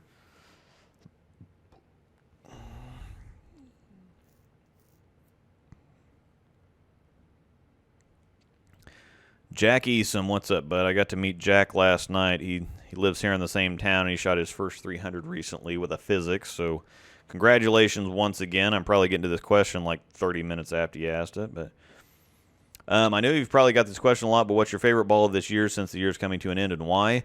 That's a good question because I mentioned at the very beginning of the stream when we started, but I'm doing a collaboration stream with the channel The Bowling Fix, on December 28th. It's probably going to be noon, 1 o'clock, 2 o'clock, something like that. We're going to do it live from North Rock Lanes. Me and Austin Bolds, possibly Corey Clausing, but Austin Bolds is a Storm staffer, lives down in Wichita, and so we're going to go down to Wichita and stream from North Rock Lanes. And he's put together a top 5 list for 2019 and a top 10 list for the decade. This was actually their idea, by the way, which I think is really cool. And the whole collaboration thing, I think, is going to be really fun. But so we're each doing our own top 5 list for Storm Roto for combined. So top 5 balls of the year, and then we're also doing the top 10 balls of the decade. And the fun fact here is that the High Road isn't eligible because it came out in 2008. So it's kind of funny. I was putting together the list, and I put it down. I'm like, well, it's 11 years old, so it came out in 2008. So it actually can't. It's not eligible, which is really wild to think about. So yeah, there's going to be. I'm I'm thinking that that's going to be the fun question to answer. Is there's going to be a lot of people saying, "Oh man, you're dissing the high road." Nope, it doesn't fit the category. So yeah, blue raspberry. I just happened to see that blue raspberry would be awesome. But yeah, so we're making a whole stream out of it. So he's gonna have, and we're not gonna exchange lists beforehand. So he's gonna have a top 5 list for this year. I'm gonna have a top 5. Then we're each gonna have our own top 10 list of the decade, and then we're going to do. We're gonna try to combine the list, and so I'm gonna say, okay, well, you can have that one, or we can agree on one. Or we can take turns, or we can maybe my wife had a great idea to do like a draft. I don't think that that's going to work for either of these lists, but I think that's a really cool idea in general of having like a fantasy, like that'd be actually a really cool thing for like a match, like a bowling match, where you have so many balls on the board, and one that you pick, you draft your bowling balls, and so. If you look, like I picked the Phaze 3, he wouldn't be able to pick the Phaze 3. So that'd be kind of fun. And just a ball draft in general would be fun. I don't think it'll work on, but it might kind of be the same type of thing when we're combining our lists, because I think that they're going to be pretty different. Austin's game is quite a bit different from mine, so he likes a lot of stuff that I don't like or can't use. He loves the Supersonic. He loves the Halo Vision. I don't like either of those, can't use them. It's not so much that I don't like them, I just can't use them. But they look really great for him because he scoots the ball through the first 30 feet of the lane a lot easier than I do. And a lot of my ball motion comes from the first 30 feet of the lane. So I think I'm most excited for it because they should be really, really different lists. So I think that'll be a lot of fun. But yes, so we will answer that then. I don't want to spoil anything, but we'll give plenty of notice, and we'll keep talking about that. And definitely be sure to go check out their channels so you can see who I'm going to be talking about. It's the Bowling Fix again. Austin Bolds is our Storm Roto staffer. So, yep, Angel also got that. So.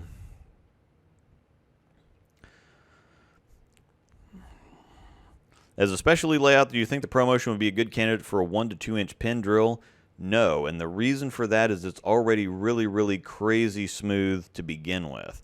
The best candidates that I think for a 1 to 2 inch pin drill are the Hustle Inc., which I actually want to try for Nationals this year, the IQ Tour, because even though it's smooth, the R2S solid cover is more typical. It's more typical reactive reaction, so it's still going to be a little bit sharper off the spot, but it's still really rolly. So really rolly stuff that's a little bit sharper down lane kind of works for this. And so I think the IQ Tour would be a little bit more of a niche selection. It's not niche, it's niche, by the way. Idle Pro, Hustle Inc., IQ Tour, probably Idle Pearl would look pretty good with that on there too. Those are ones that I think would be really good with 1 to 2 inch pins. To me, the ProMotion smells like soap. Yeah, it smells like Irish Spring soap or cologne or something like that. The Vanilla Snap, I don't know where the Vanilla Snap thing comes from because it smells like a cologne type of thing. So, yes, blue raspberry would be an awesome scent too. I'm gonna have to tell Chad something about watermelon, but they kind of match the scents a little bit with the ball colors though. Like Astrophysics, you look at it and you think berries. So plum nectar, that's great.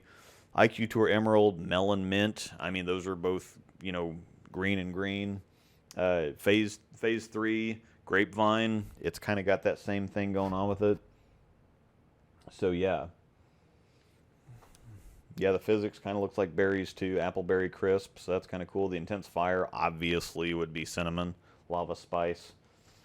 So, Crux Prime's got some pomegranate cider, so it's kind of got it's got some purple in there, so... Gravity Evolve is orange ambrosia. It's got a lot of orange look to it, so they're going to have to do something that looks like watermelon. So just pink and green. So yeah, they just need to make a pink and green ball is what they need to do. Really like my matchup black. Do you think the All Road would be a similar motion but just stronger? Yes, actually. The matchup Black Pearl is very, very underrated. and everybody's kind of forgotten about it, but it's still there. It hasn't been discontinued. It's still out there and available. It's a really good low-end option for all the attention that the hustles get. The matchup Black Pearl is really, really solid. It's a really good option, so really need to start considering that when you're looking at lower-end options for stuff. Definitely doesn't get the respect it deserves. Yeah, the strawberries and cream, you know, their pine smell too. Yeah, yeah. Oh, Jeremy, thanks. I'm late, but why on earth is the MVP in the HP2 line? Yeah, James and I have talked about this. We have officially designated or unofficially designated it as the first ball in the HP5 line. By the way, I don't know. It hooks off the planet. I don't understand. It's so much hook. So much heckin' hook. Thanks for the dollars, by the way. Appreciate it. Always helps. Have the Idle Pro and Idle Pearl. That's a pretty good combination. Switching to Roto Grip. Got a Winter Solid MVP Pearl. Hustle 3 TP. Good start for a 3-ball arsenal. Yeah, definitely. Yeah, the Winter Solid was also kind of underrated. I think the Winter Solid didn't get as much attention because it kind of had torrent vibes. It wasn't like super bright or interesting colors. The Winter was kind of a hit or miss ball, and plus the torrent release with the Timeless too. So the Timeless got all the attention. The torrent was a really good solid ball, and the Winter Solid's a really good ball. So it's going to be great for that torrent rocket ship type of heavy use on medium stuff, normal league conditions. MVP Pearl's a good complement to that, and the Hustle 3 TP is a weaker ball, but it's pretty flippy. So, yeah, that's a great start for a 3-ball arsenal. You'll probably want something a little bit stronger on top of that, but, yeah, if you'd pick 3 balls to take somewhere, that'd be pretty good. I have an IQ Tour Emerald already and like that ball. Compare it to this new Phase 3 on the same condition. Too much overlap? No, definitely not. Definitely not. The Emerald is earlier. It's rollier. It's still got a nice motion on the back end, but it's more control-based. The Phase 3 is long and strong, and it's several boards stronger than the IQ Tour Emerald 2. So complementing shapes, kind of familiar motions on the lane. There's just more of it with the Phase 3. So, yeah, there's definitely I don't think that there's any overlap there at all. So I think it'd definitely be safe to do that. Drill my Phase 3 70 by 5 by 35 and love how clean it is. I've used that layout or something close before, so yeah, it's a shapier layout. Houseside Bowling's using the pattern Big Ben. My bag consists of Gravity Evolved, P2, Astrophysics, Phase 3, and the Badger Infused. So, yep.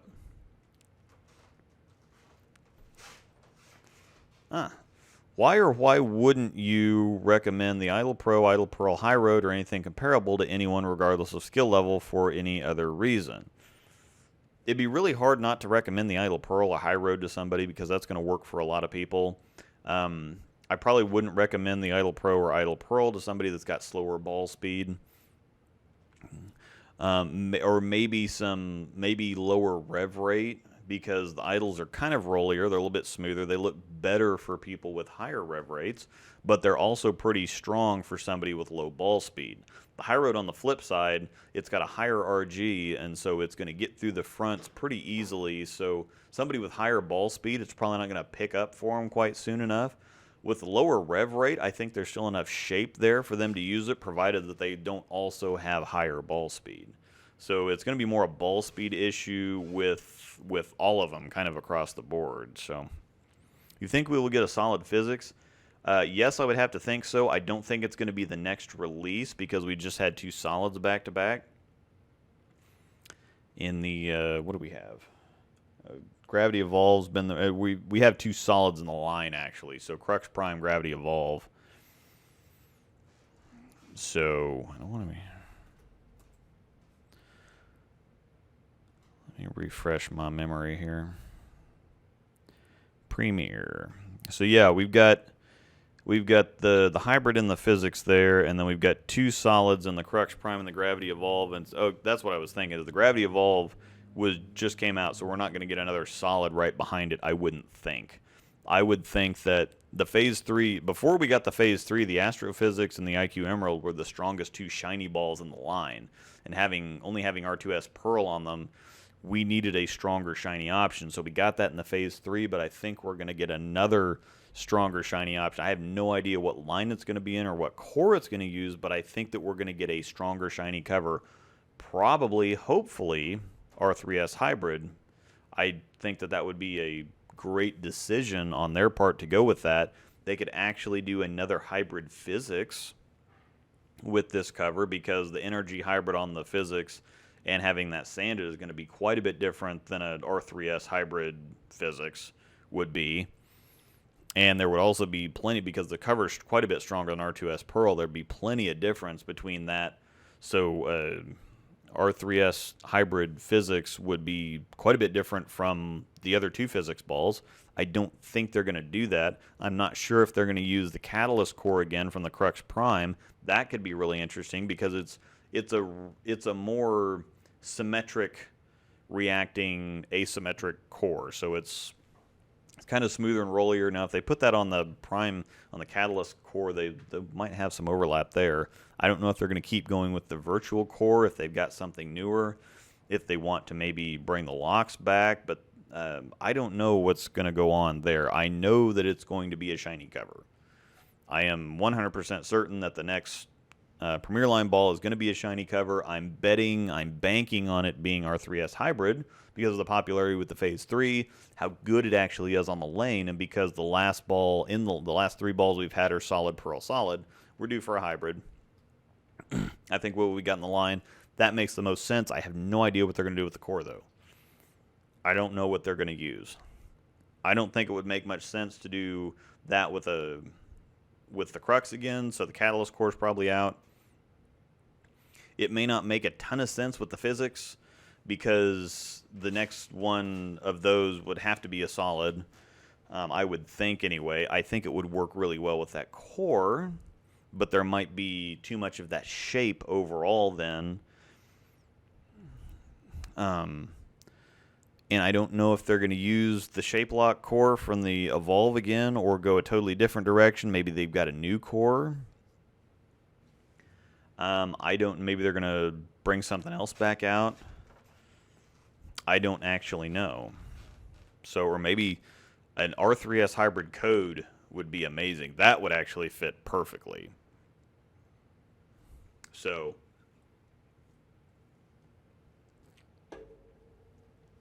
and I do have to point out that I guessed another ball, by the way. I'm getting pretty good at this ball guessing thing. I didn't guess.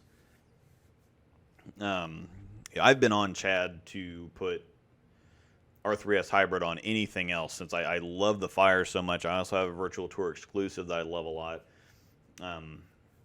But this cover is just amazing. I love the core. It's like R2S Pearl on steroids, even though it's a hybrid. But it's got that same type of motion. It's clean up front, responsive on friction, but it's still consistent and controllable. And I like this cover even better than I like the R2S cover. And I thought, that this is, I know it was kind of a mixed bag on the Intense Fire for people. I don't know why. I think it was just because, again, the core, I think, is a little layout sensitive. But I thought, man, this cover is so amazing. It needs to be on something else. And given that we had what we were looking at, we had the last hybrid in the Master line was the IQ Tour Fusion like 4 or 5 years ago. And that was the last shiny hybrid in the Master line, and we didn't have a stronger cover shiny ball in the line anywhere. And I'm like, this just makes too much sense. It just makes too much sense. And now that people have kind of forgotten about the Phaze, again, I've got a third Phaze now, an original pour that I really, really like, because it's not, overkill on that same kind of shape or reaction. And so I thought, well, the Phaze 2 suffered a little bit from phase lag before everybody kind of realized how good it was. And so now the Phaze 2 is one of the best balls out there ever, period. One of the best balls the company's ever made. And people have realized that, and the Phaze 2 hype is big. And I thought, man, and I actually, like a week before the information came out or got announced, I said, man, I was just spitballing with some stuff and sending him some ideas, like I do way too frequently. But it's really cool because we're on the same wavelength as far as looking at what we've got in the line. And I said, man, that R3S hybrid, man. I said, please, you got to do me a solid. I said, look at the line. It would fit perfect. And I said, you know, I've been after him for an R3S hybrid IQ, for an IQ tour for a long time. I think that would be amazing. But I was just kind of spitballing off the wall. And I said, man, this on the R3S hybrid on the Velocity core, it's perfect. It's R3S hybrid. It would be the third domestic phase, so phase 3. I'm like, man, it's way too perfect. It just works out way too perfect. And he's like, would you like it if I did? And my ears kind of perked up, and I'm like, so what are you saying? He's like, well, I'm not saying anything. I'm just asking if you would like it if I did. And I said, well, I mean, it makes too much sense not to, and here we are. I guess the High Road X right down to missing the cover type, actually. I guess the name and everything. It was just R2X solid instead of R2X hybrid. So I get pretty close every once in a while. So I kind of like to make a little game. But next Premier Line ball is definitely going to be shiny. He might start screwing with me just to spite me, but that's going to be fun. I just did have to point that out that I guessed another ball. So,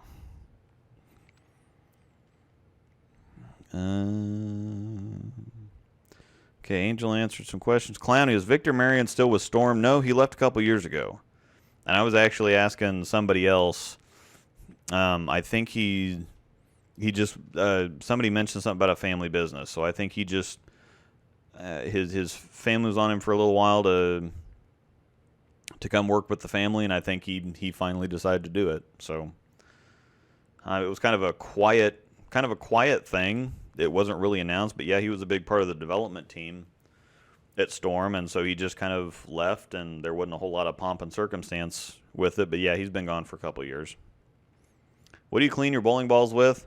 I have a confession to make. I don't clean them with anything. I'd wipe them off with a chamois. I probably should clean them, but as quick as I go through bowling balls, I'm on to something else before they're dirty or worn out enough to hurt the reaction. So, and actually, that goes back to the other thing, is I probably should clean them just to keep everything kind of more consistent. I don't bowl at very dirty centers, though, is the other thing. So most of the time, I mean, I've got probably 50 games on my Phase 3 already, and I haven't cleaned it once. I wipe it off with a chamois. But, I mean, this is what we're looking at. It looks like I just drilled it. So big kudos to the centers that I bowl in most of the time. Gage Center, West Ridge Lanes here that I film at, and then Royal Crest Lanes in Lawrence, where I bowl my Thursday night league at. But, I mean, I've got 50 games on this ball, and you can't even tell it's been used really. So I keep stuff really clean with a chamois, of course. But I don't really have much of a need to clean stuff. Popping down to this, I saw this a minute ago. What's the name of Chad's channel again? The Bowling Chad. The Bowling Chad. So he's got a phase, or not a phase, pitch purple video up. But I like React to Foam, actually. I like the foaming stuff. It's React to Clean, I think, is the same thing. But React to Foam, I really like that. And the True Blue. The True Blue is really good. And it's an all-nat for if this is something that you consider or you think about. True Blue is all natural. You can actually drink it. It's derived from plants, so you can actually drink it if you want to. Chad tried, said it tasted awful, but it cleans bowling balls really good. So, True Blue or React to Foam. What do you think was the biggest hooking ball in Storm history? I'm still sticking with the Sherlock. Technically, the spec cover is the strongest cover that they've made, but it doesn't shape as much as the Sherlock does, so I still think the Sherlock's the reigning king of hook. So, I'm going to stick with the Sherlock. I've been bowling thumbless conventional for the longest time, looking to convert to fingertip with a thumb hole. What would you suggest for a good starter ball and will be more versatile long term? I would probably, Hustle Inc. is the best place to start, I think, because it's It's not super weak. It's weak, but it's really controllable. It's got good numbers for a lower. Let's see, it's 253 030. So if 253 RG 030 differential, so it gives you some roll. It gives you kind of a stronger ball motion and a weaker ball package. So that would be the best, most consistent anything, period. So I would definitely go get a Hustle Ink. In the bag, I have a Crux Prime Original Intense High Road Pearl Astrophysics Spare Ball, and I rotate the Hustle Ink Pro Motion, the No Rule Solid, depending on the house I'm at. Cool, that sounds like a pretty good... I actually still have an Original Intense sitting down there. That's going to be Angels, though, but I do have that sitting back there. I know you haven't thrown the Pink Widow, but how different or how much will the P3 complement the Pink Widow from what you've seen? I've seen a lot of the Pink Widow, though, and I was a big fan of the Taboos. I don't think I actually ever had a Black Widow. The ones that were out when I was throwing Hammer way back when weren't anything that I was really interested in, and since the Taboos had the gas mask core in it, I threw several of the Taboos and really like those. So I'm familiar with that core, and I've seen a lot of the Pink Widow. I think that the Pink Widow is a little bit rounder than the Phase 3. I think it's a little bit rounder. It's also asymmetric, but I think it's still rounder. There's more shape with the Phase 3. I think the Pink Widow's just a hair stronger, if anything, or they might be exactly on top of each other. It's just the Pink Widow's a little bit rounder. I think that the Phase 3 goes a little bit longer, has a little bit more boom on the back end, but I think all other things considered, they're pretty similar.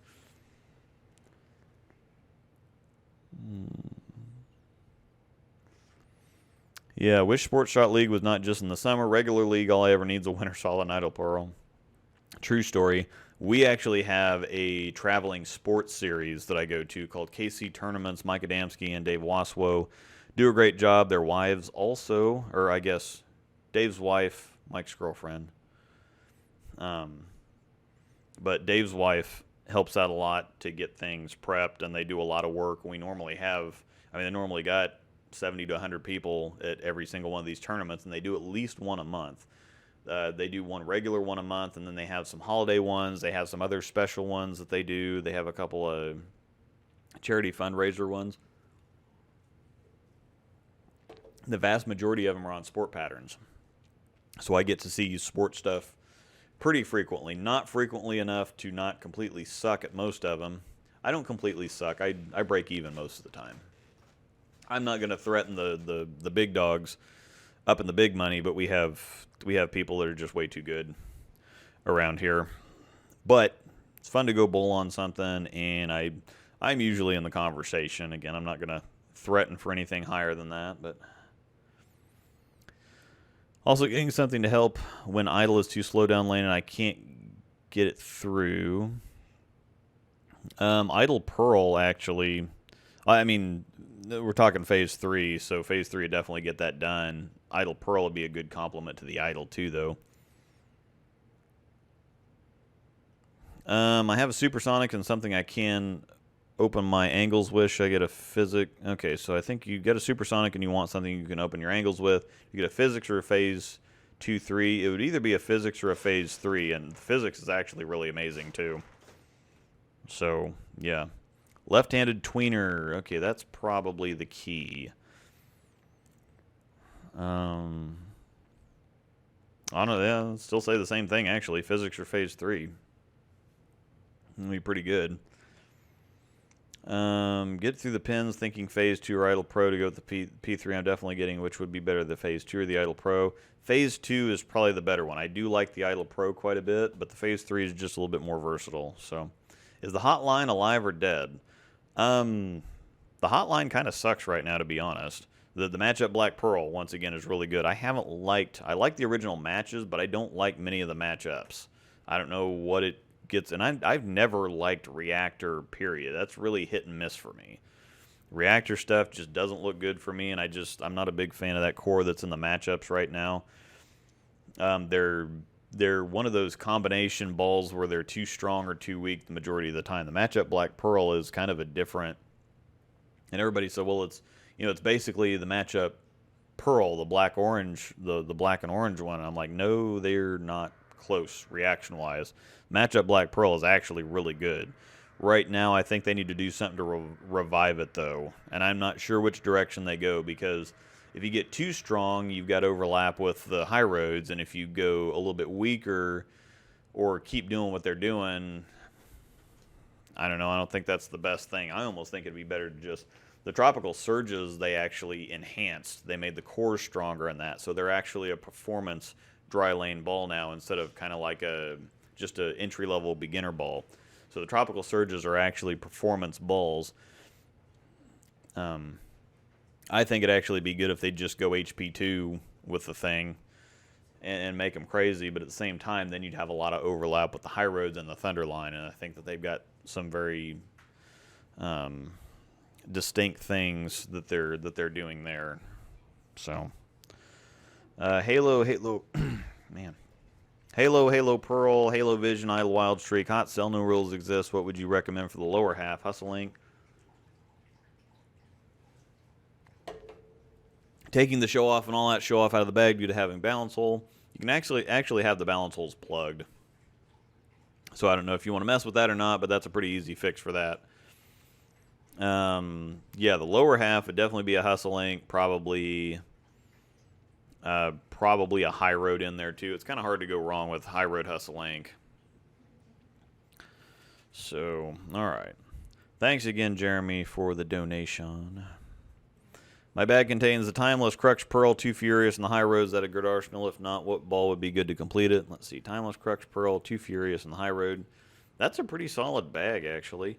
You might need something a little bit stronger at the top. The 2 Furious is pretty good, but I would think that something a little bit stronger and solid at the top end of the bag. Phase 2 would be... Phase 2... If you don't have one, Phase 2 and Hustle Inc. are going to be some pretty easy suggestions. So, if I added a Physics, Astrophysics, and a Phase 3 to what I have in my bag right now, would I see overlap in my bag? Let me scroll back up. I think you asked a question before, or maybe not. I don't know. I don't see any other question up there, so what else? I would need to know what else. Oh, there we go. Okay, Halo Intense Fire, Phase 2, High Road Pearl. Halo Intense...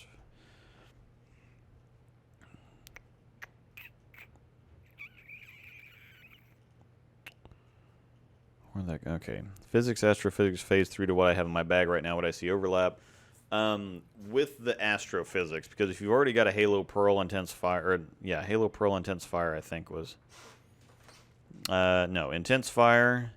You probably... with the Intense Fire, the Phase 3, and the Astro, you'd probably have some overlap there, so I would go Phase 3 and Physics. So then I think you'd be alright. I just think, if you've got the Astrophysics, there would be some overlap. But I think Physics Phase 3 would be pretty good. So, yeah. Good medium, mid, and continuous layouts for 4 1/4 over, 1 inch up, 425 rev rate. It's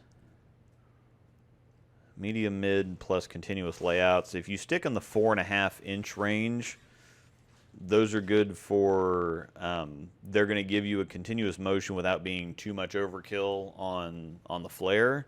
So I think 4.5 inch pins, and if you go something like a pin down layout like I just did with my Emerald, you can get a more continuous motion with a little bit smoother, more controllable ball motion if you also go pin down.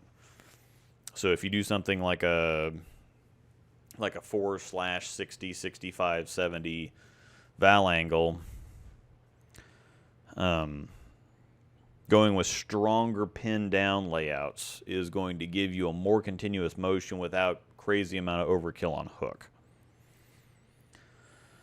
Looking for ball reaction closest to the Pearl Victory Road, that's going to be the High Road Pearl. It's not going to be identical, but it's definitely going to be the closest you're going to get by a long shot. What layout do you have on your IQ Tour? My favorite IQ Tour layout is 65 by 4 by 40. So I don't know what that translates into on VLS, but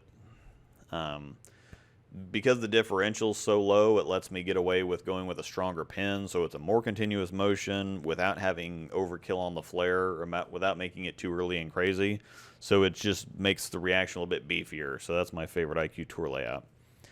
Yeah, I just got my hands on a man. Just got my hands on an all road. What a ball, so nice. My wife likes hers.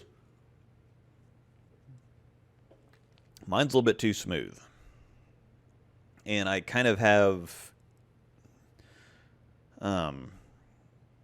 that core is sometimes just a little bit long for me. So sometimes I match up with the stuff and sometimes I don't. They're kind of hit or miss. Smells like Bubblicious. Yep. P3 could have been watermelon pink and green. Hell yes. That just needs to be a thing. I'll just tell Chad we need a watermelon scented watermelon looking ball. So coffee scented. Code brown would work. Code brown. That's hilarious. I get it. Raj from Melbourne. Sunday lunch over there in Melbourne. Can't wait to get my hand on the Phaze 3. Pulled the trigger on it to complement my Phaze 2. Yep. Awesome possum.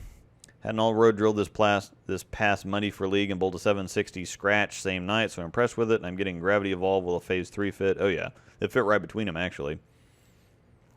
Have a Sonic and a Halo Pearl. Would a Phaze 3 have too much overlap with these two? Probably. That's it's definitely longer and stronger than the Sonic, but it's fairly close to the Halo Pearl. The Halo Pearl shapes a little bit differently downlands, a little bit more forward off the end of the pattern. But yeah, you've got shiny big core on top of shiny big core on top of shiny big core. So yeah, I don't think you need all of that. I think a Phaze 2 would be the better direction to go in that case. Not that I would ever talk anybody out of getting a Phaze 3, but given your options right there, the Phaze 2 would create more of a difference between what you've already got.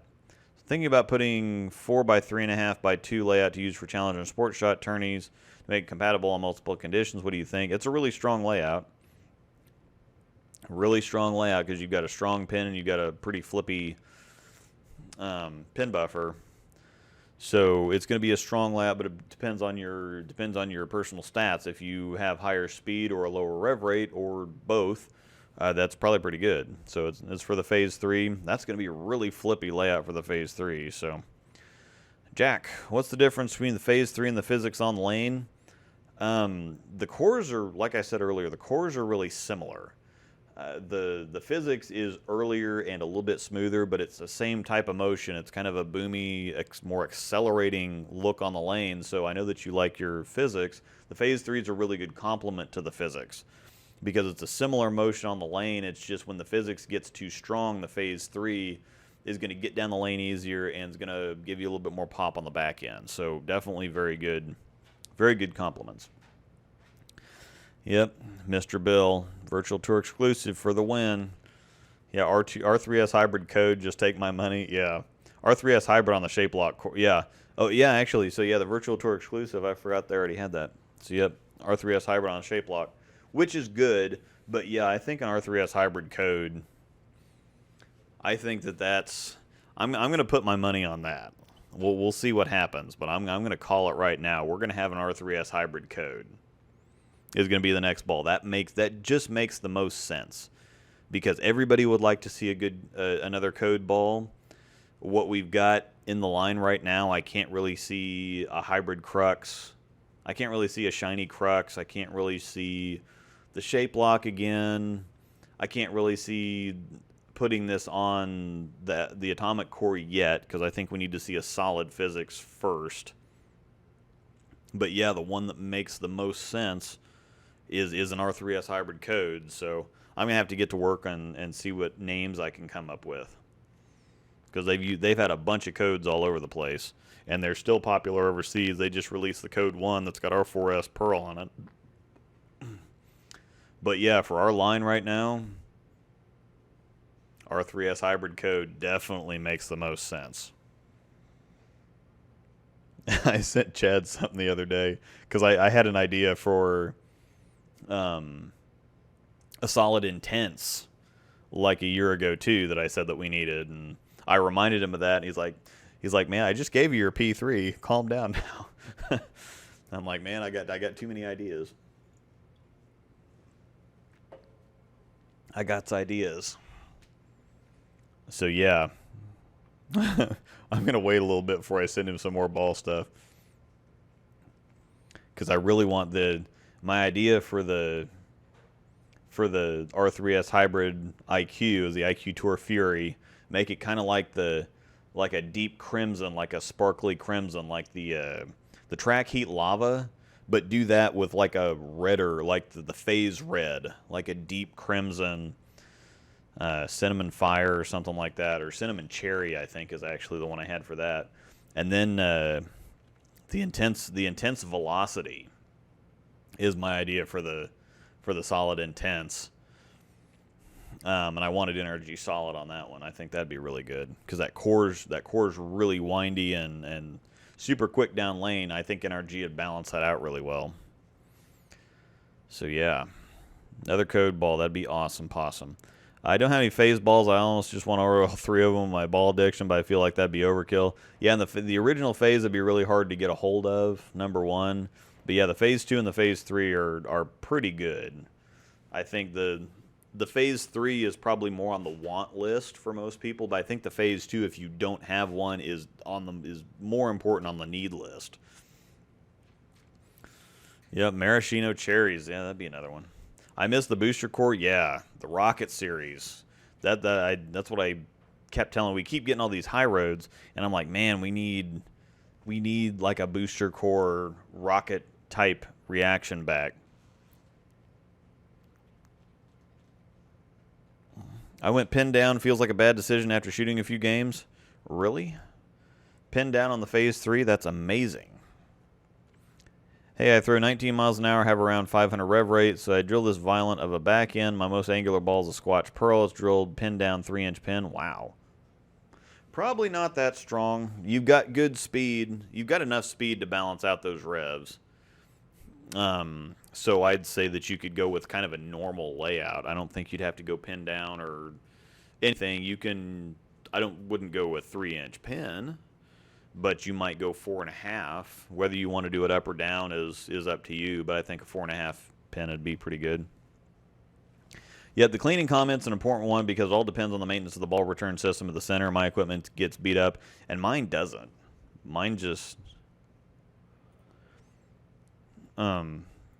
Mine just don't get dirty, and if they do get dirty, it's just like a belt mark, and I can just scrub that right off with a chamois right there. So most of the time, that's kind of what I do is if I see anything on the ball, I just scrub it off with a chamois right then. So I probably should clean my stuff, but I don't really find that I need to. So that's just kind of a lucky thing for me that I bowl in such good centers. Thanks for all your reviews and keeping us informed. Yep, definitely. Yeah, be sure to hit the thumbs up on the video if you like. It helps boost his videos in the searches people do on YouTube. Yes, that's actually kind of a thing. And I put something in the community tab about likes and all the stuff like that, and a few people got upset. But the basic idea behind the YouTube algorithms are like-based. They used to be view-based, and so they thought if somebody's watching the video a lot, then they must like it, so it must be a good video. Well, that's when people started doing the clickbaity thumbnails and stuff. They'd post pictures as the thumbnail to get you to click on the video, and then the video would be something completely different, but it would still get you higher up in the search results when if somebody looks for phase 3 video. My videos are going to show up closer to the top because I have a higher like to dislike ratio and I have more likes. And so they think, well, more people like the video. There's a bunch of likes on these videos. And so when they're sifting through that stuff, they're going to show the stuff because, again, it's a business. And so when they advertise on videos, they obviously want to show off the videos that people are going to like more, that people are going to watch more, to get them to, continue to help grow this channel, which is going to help grow their revenue. So likes are important both for YouTube and for me because it puts my stuff up. The more likes I have, the higher it puts my videos in the search results. When people are looking for phase 3 ball video or phase 3 ball review, my stuff's going to show up closer to the top. So that's what it has to that, and that's why I was telling people on the community tab. I said, if you don't like the ball, please don't dislike the video, because those are two different things that, you know, and some people took that as I was trying to farm for likes, which I'm not trying to do. If you dislike the video, then click the thumbs down button and tell me why you don't like it. If you just dislike the ball, I don't have any control over that. And so disliking my video because you don't like the ball isn't going to get anything done. That's not any kind of usable feedback or anything.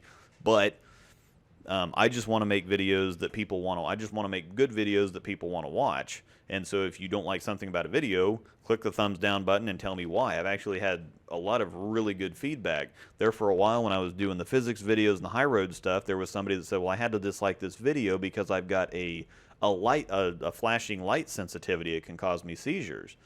And I said, oh, well, that's really helpful. Thank you. I appreciate that. So yeah, that's the kind of stuff that I'm after. If you don't like something, then that's something I can change. That's something I did change. I stopped doing the effects on the ball. So if you go back and watch my physics video, my High Road X video, some other stuff, I was doing effects on the little ball pictures and the stuff in the corner of the video. And somebody said, well, I can't watch them now because it could trigger a seizure. And so I said, oh, that's, thank you. So that was actually pretty cool. So it wasn't cool for him not being able to watch the videos, but it was something that I just hadn't considered. Skid flip layout for a friend, about 17 degrees of tilt, 55 degrees axis rotation, 17 degrees is a lot of tilt. 16.5, 360 RPM, so probably going to be something that's, oh dang, Mr. Bill hitting the $20. Oh, Jeremy again. Another $2. Thank you, Jeremy. And Mr. Bill, pandas need antlers. Yep, the dogs need antlers. So, yep, that's going into the dog fund. Again, we also do rescue dogs. So, or we foster dogs. So yes, and we did find foster dog Tasha a home today. She's going back to her forever home. F-U-R, fur, forever. Get it? So she's going to her forever home. There's Aspen, which is staying right here. The two beasts are outside at the moment. Yeah, but Tasha found a person and a doggy friend that she really got along with well today, and so she's going back next Saturday. So, yep, there's always need money for the antler fund, so thanks again, Jeremy. Still waiting on a Pete or Norm ball. Come on, Storm. Yeah, I think Belmo's definitely the big marketing force driving that stuff there. Pete and Norm, don't they kind of get along with a lot of stuff? Like, yeah. They really need anything so niche. Niche. Tomato. Yeah. I guess I can't do that because that doesn't mean 3 are okay or whatever anymore. So probably shouldn't do that. I wouldn't have known. Yeah. It's a thing now apparently. It means okay to me. Yeah, it means okay or 3-pointer to me. So when someone said hashtag and I start playing tic-tac-toe, that's bad. yeah. Or pound sign. What are all these pound signs doing on Twitter? So, all right, skid flip layout for a friend. So with the tilt, probably go a little bit longer pin. So we're doing like 5-inch pin. You probably don't need a whole lot because the tilt's going to help a lot to blend the reaction out. So probably like a 5-inch pin, 50-ish drilling angle, and like a 30-35 val angle. So. Saw your video comparison between the Astro and the Phaze 3. Do you think the differences are too subtle to carry both? Kind of, actually, because James Sniffen, once again, he's having trouble kind of differentiating between the two and saying, they're... Mr. Bill had made a point on there if you go down. Okay. I carry both. Astro being a strong asym, you can make it uber recovery from deep. P3O went pin down in a nudge weak pin. Yeah, so with layout differences, sure, you could carry both. And it depends on what you're looking for, too, or what you're after. If you have other similar reactions, like Those two by themselves may not be super overlappy, but if you also are carrying a physics and a halo pearl and an idle pearl, then you start to kind of double down on all that stuff. So, let's see. Sorry if you already saw this, but I don't think it went through. Probably not. I have a phase 2, and I was wondering for you if it's super early and smooth. I've used it on a few house shot and it rolls out, and I even use it on shark and it still rolled too early. Might just be me. Yeah, it might be you. It might be the layout. It is pretty strong. The AX16 solid is a really strong cover, and it just might be the lane. There might be too much friction for the lanes. I think that's one thing that people don't take into account enough is lane surface. They just look at the lane condition and don't pay enough attention to the lane surface. And so lane surface is definitely a big deal. So it might be because even if you use it on the house shot and even on shark and it's still too early, that's telling me it's a lane surface issue. There's super, super high friction lanes. So that's probably what the deal is. Spots and balls I'm going to stash away undrilled. Is there anything I should do like rotating them like you would do on a drilled ball until I'm ready to punch some holes? No. No. Undrilled balls you can just, man, undrilled balls you can just stash and leave alone. You don't have to worry about them because there's no stress points, there's no weak points. Most of the time what causes the ball to crack is the core settling. And as the core settles, if there are weak points, drill holes on there, it's going to kind of tug at those. And so those just are stress risers basically for cracks to start from. Now, if it's undrilled, you can have stuff. And rarely, very rarely, there are some. There have been undrilled balls that have cracked, but that's more of a casting, curing, something like that process. It's very rare, though. There was a comment, it was mainly just temperature. Yeah.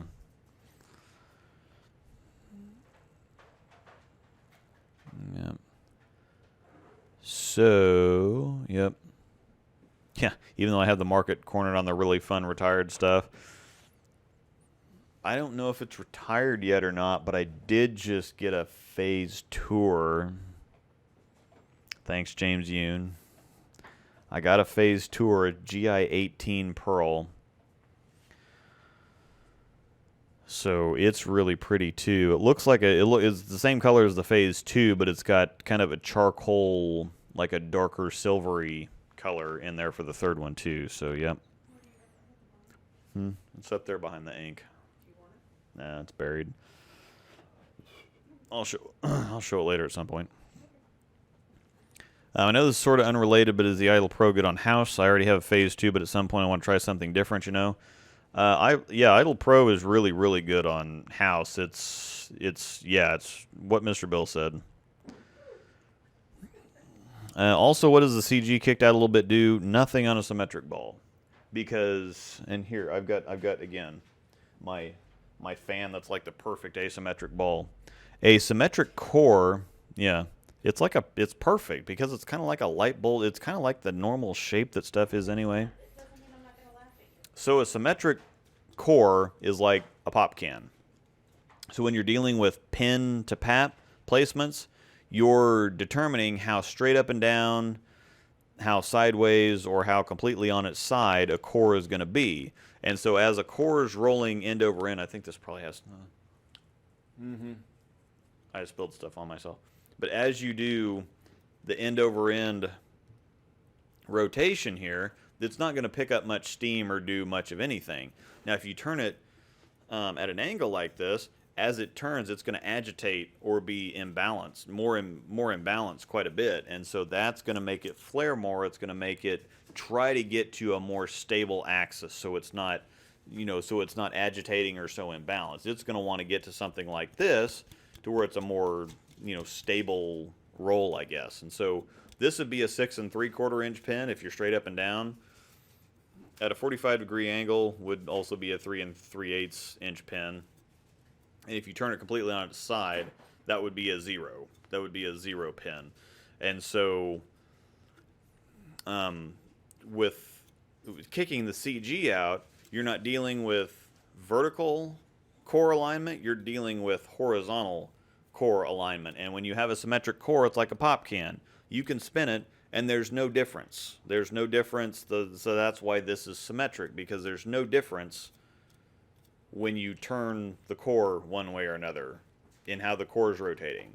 And the core rotation is what has a lot to do with flare potential. Now, take, for example, this fan instead. So you can tilt it one way or the other just and get the same effect as you would with a pop can or with a normal core, with creating imbalance. But the thing is, you can see that this is asymmetric because its width and its depth is kind of the same, but as if you just went end over end like this, it's not going to do a whole bunch. If you turned it completely on its side and did this, again, it's a pretty stable roll, so it's not going to do a whole lot.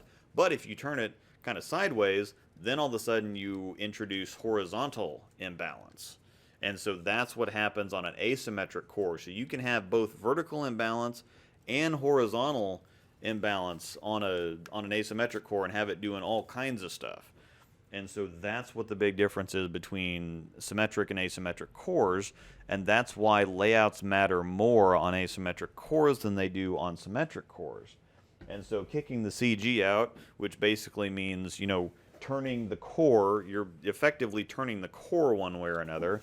On a symmetric ball, it means literally nothing. On an asymmetric ball, you can treat it about the same as a pin to pap position, or a pin to axis point. So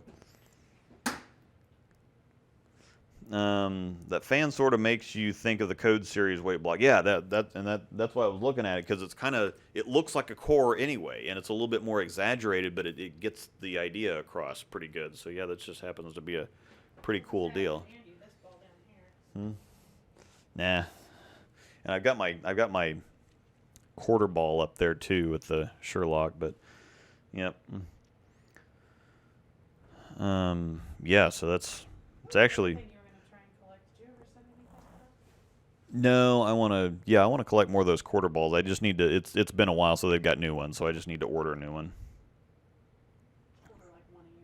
Yeah. Sorry for asking all the questions. I just started bowling. That's actually what I'm doing this live stream for, is questions. So this helps to, get them all out at the same time. Instead of posting a comment and waiting for me to get time to do it, I can answer a bunch of questions all at the same time. So this is, I do have to chuckle. How much are you selling your Phaze tour for? Not selling my Phaze tour. Or the zero gravity. Yeah, or I have a zero gravity too. I've got a few gems. Mr. Bill sent me a Tour 60, or is that, no, that's the Teal Tour. That's the Teal 30. That was a special edition. I also have a Hectic still stashed. I've got an Original Intense. I've got a No Rules Pearl. I don't think you can count the Intense. No, I can't count the Intense because that's technically hers, but then let's see. I have one that I can't talk about because it's a surprise. What?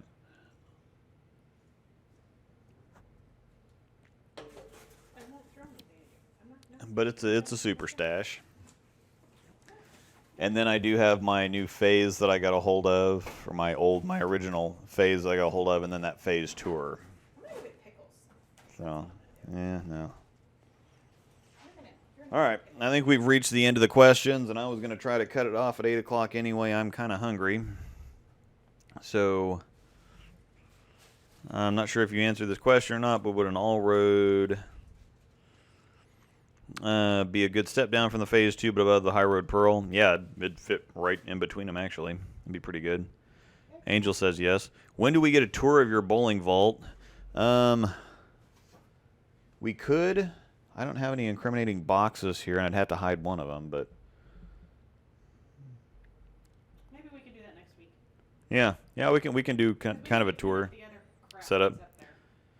Yeah, I've got to clean some stuff up, and I do have a lot of boxes here, so when I get a ball out of a box, if I'm actually using it, the box kind of sits by the side, and so when I'm done with something, it usually goes back in the box. I do have a couple boxes for balls that are already gone, or that I'm not using, and then I have a shelf for drilled stuff, and then I have a rack for drilled stuff that I've packaged up, and I have a rack for new stuff, new in-box stuff that I'm trying to kind of grow that. I've got a nice little collection there, but a few of the solid handful of those are going to get drilled. So,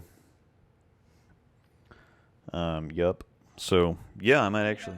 Make a short little couple-minute video. Yeah, I could do that. I could do a little tour. Plus, I've got some gems up there. I've got some old stuff. I've got my feature shelf, which I've got an IQ Tornado, a depth charge, an El Nino 2000 that was my first 300 ball. I've got a supercharge, an old hot wire that the labels aren't even on anymore, and I can't see the other one. Oh no, it's a red zone, a Brunswick red zone. It was my first 800. It was actually my first two 800 balls. I'm pretty sure. On this thing, we don't even really know what it is. Yeah, and then I've got a bicentennial ball.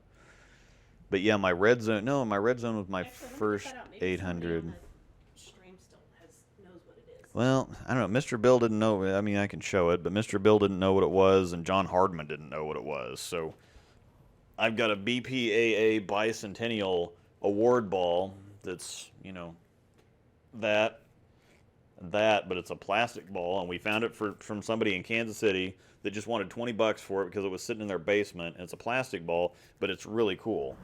So it's kind of I'm not even sure what it's worth. Nobody seems to know anything about it. Whoa.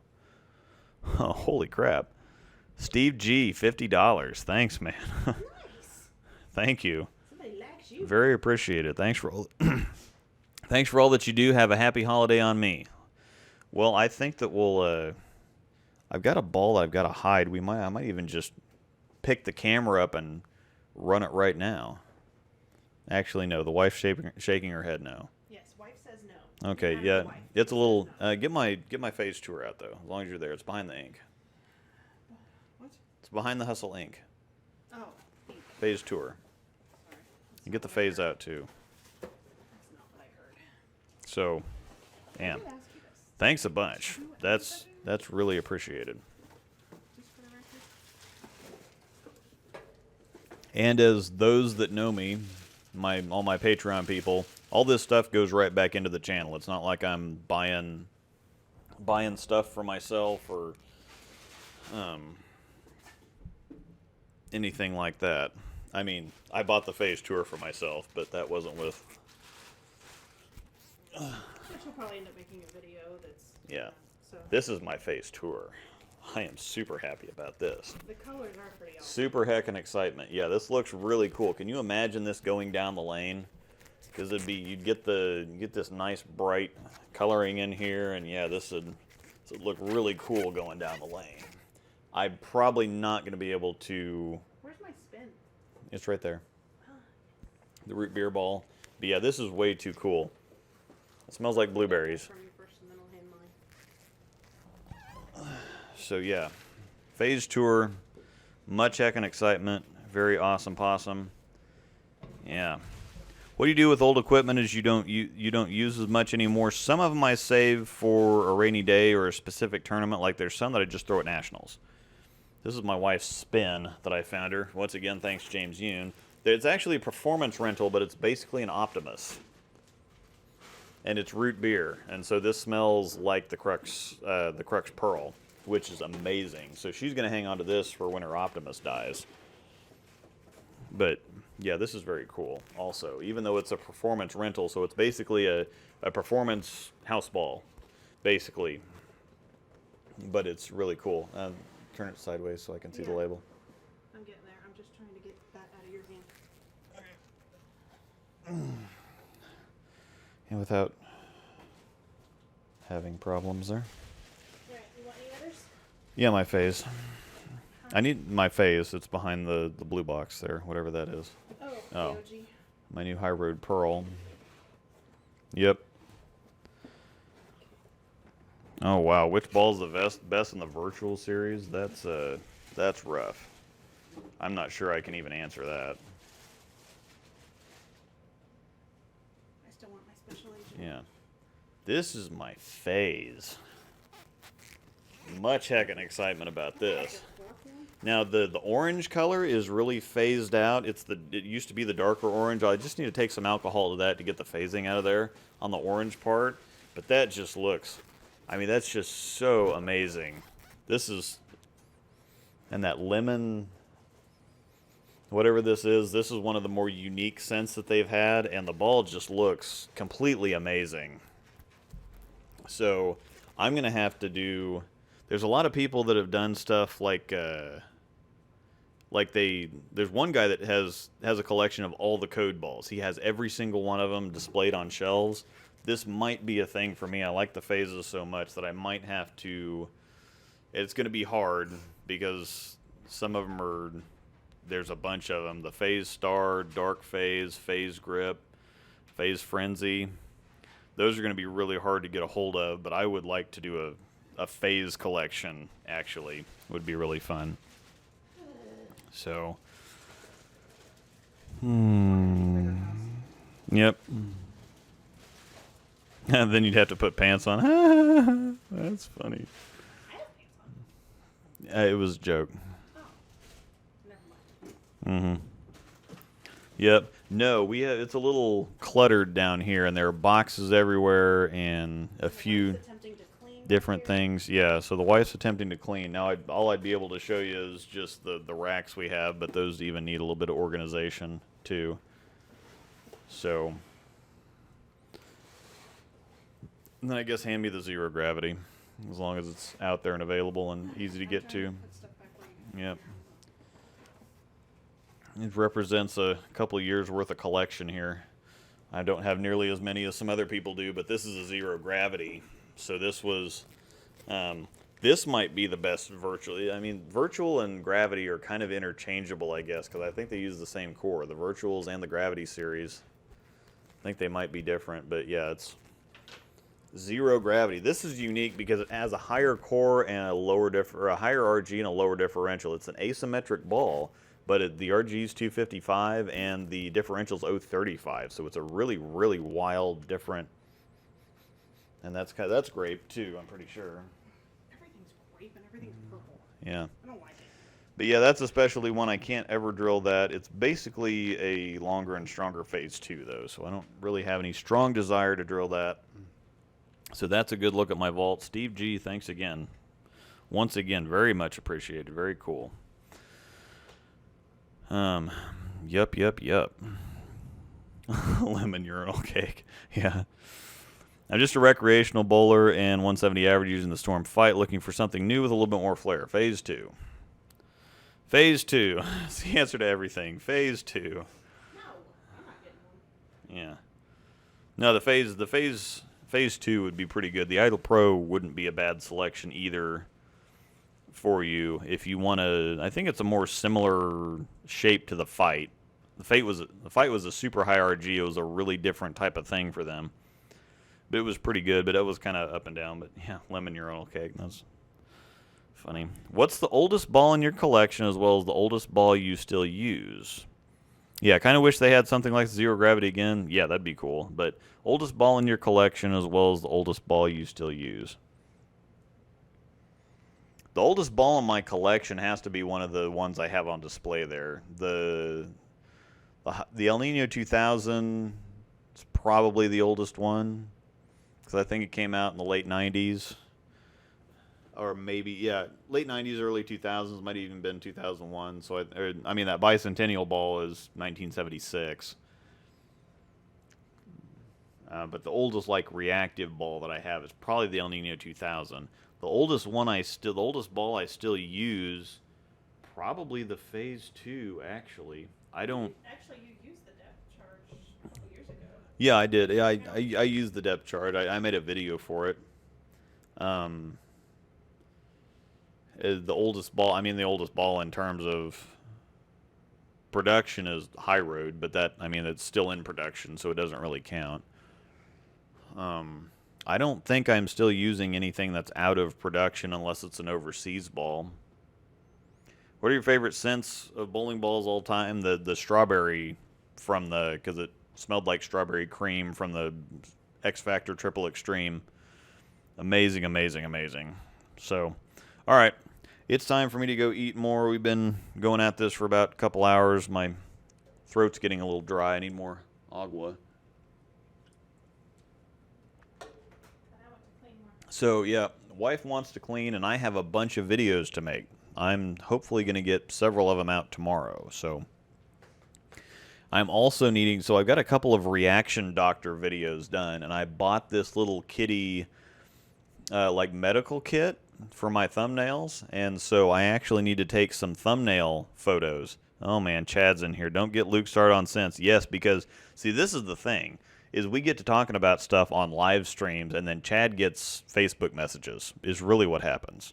So, hey, what about this and what about this? The Phase 3 just came out. Be happy for 5 minutes. Yep. Yeah, right. Always got ideas. Always got ideas. And Chad made the mistake of letting me talk to him in the first place. So, There's this block button. who's really at fault here? You better be careful. But anyway, yeah. Chad makes some awesome stuff. I like Chad. I think everybody who likes Stormfall. Yeah. I like the stuff that Chad makes. So, yeah. How often should you repolish a polished ball? That's just a reaction. That's just dependent on reaction. Whenever you feel like the reaction's suffering, then going ahead and do it. Sonic is bae. Yes, I like the Sonic. I can't throw the Sonic. I've been banned from throwing Sonics because they react really awesome, but they just don't work for me. The core is too strong. Yeah, Chad's online. Here's your chance. Yeah. Oh man, Chad is the GOAT. Yeah. I need to. No. I need to take a picture of a. We've got a professional bodybuilder that lives in Lawrence, and he actually works at the bowling alley. Him and his wife, and they're both bodybuilders. Keith and Tina Williams, and they are big. I mean, they are stacked. Oh yeah, they're the coolest people you ever meet. But Chad Gaines McLean there, you show him what real Gaines look like. That should be upstairs. Yeah. Oh my God. Oh, Gaines with a Z. pray for me. So yeah, Chad's on. Yeah, Chad made the mistake of commenting here. So, man. No, he comments and then he sits back and he's Yeah. like, okay, now I'm just gonna Yep. go. Thank you, Chad. After how much badgering about our 3S hybrid? You know, It was too good. It was going to happen anyway. It's not like I really had anything to do with that. It's just it made sense with the current line that we had, and he'd have made it. Yeah.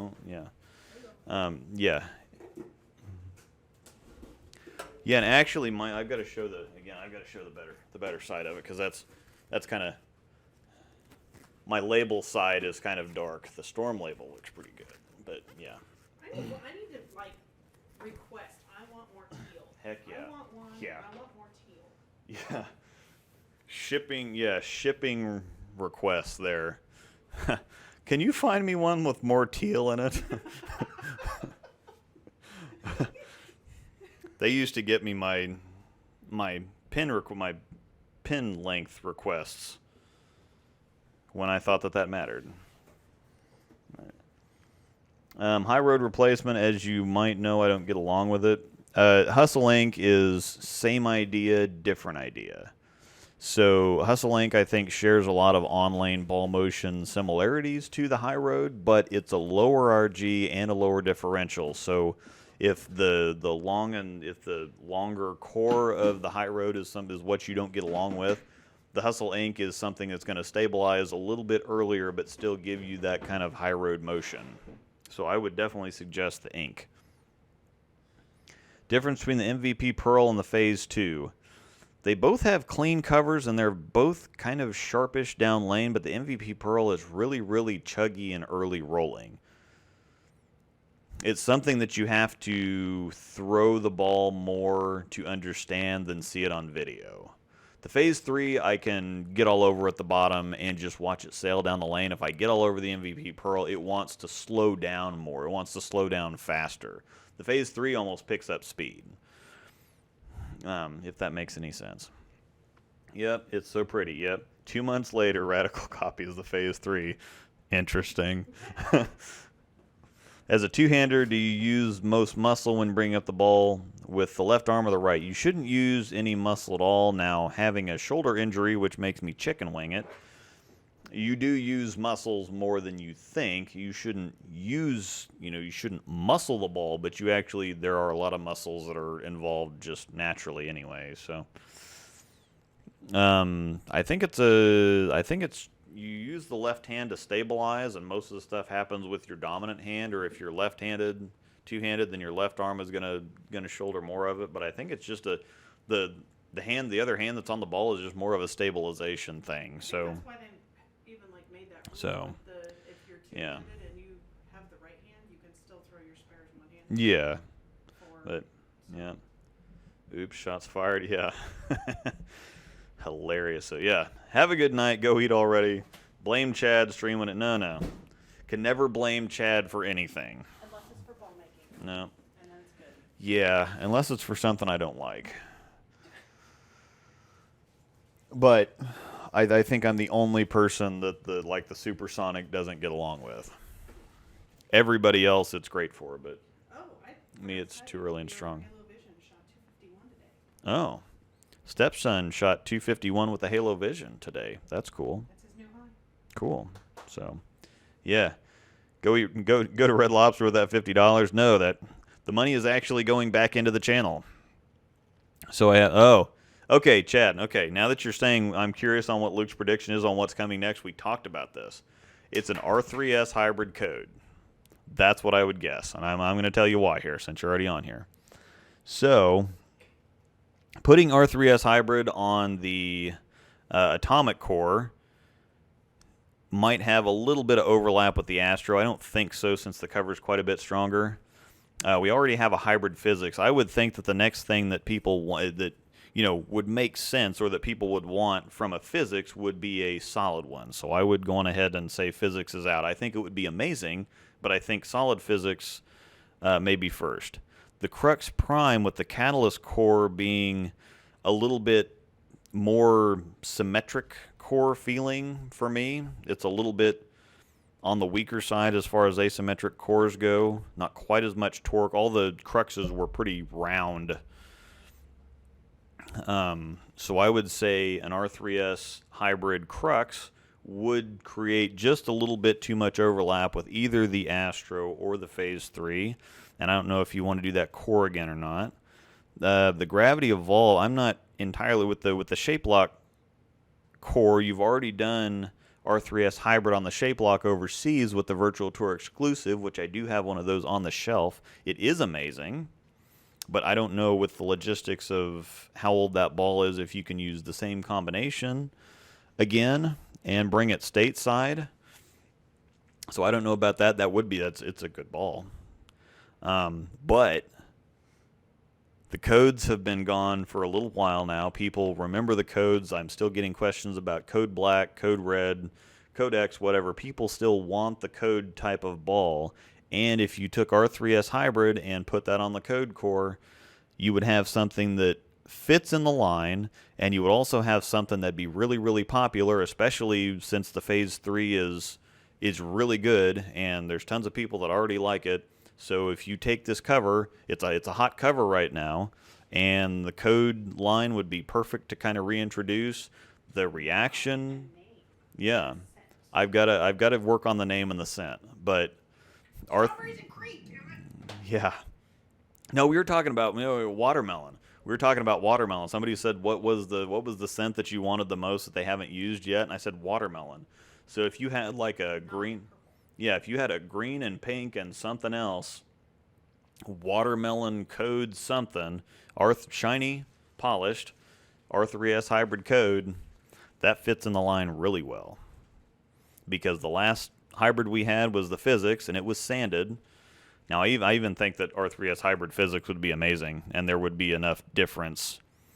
It'd be quite a bit stronger than the Astro. I think the shapes would be similar, but I think we need a solid physics first. But yeah, R3S hybrid code. Polished R3S hybrid code.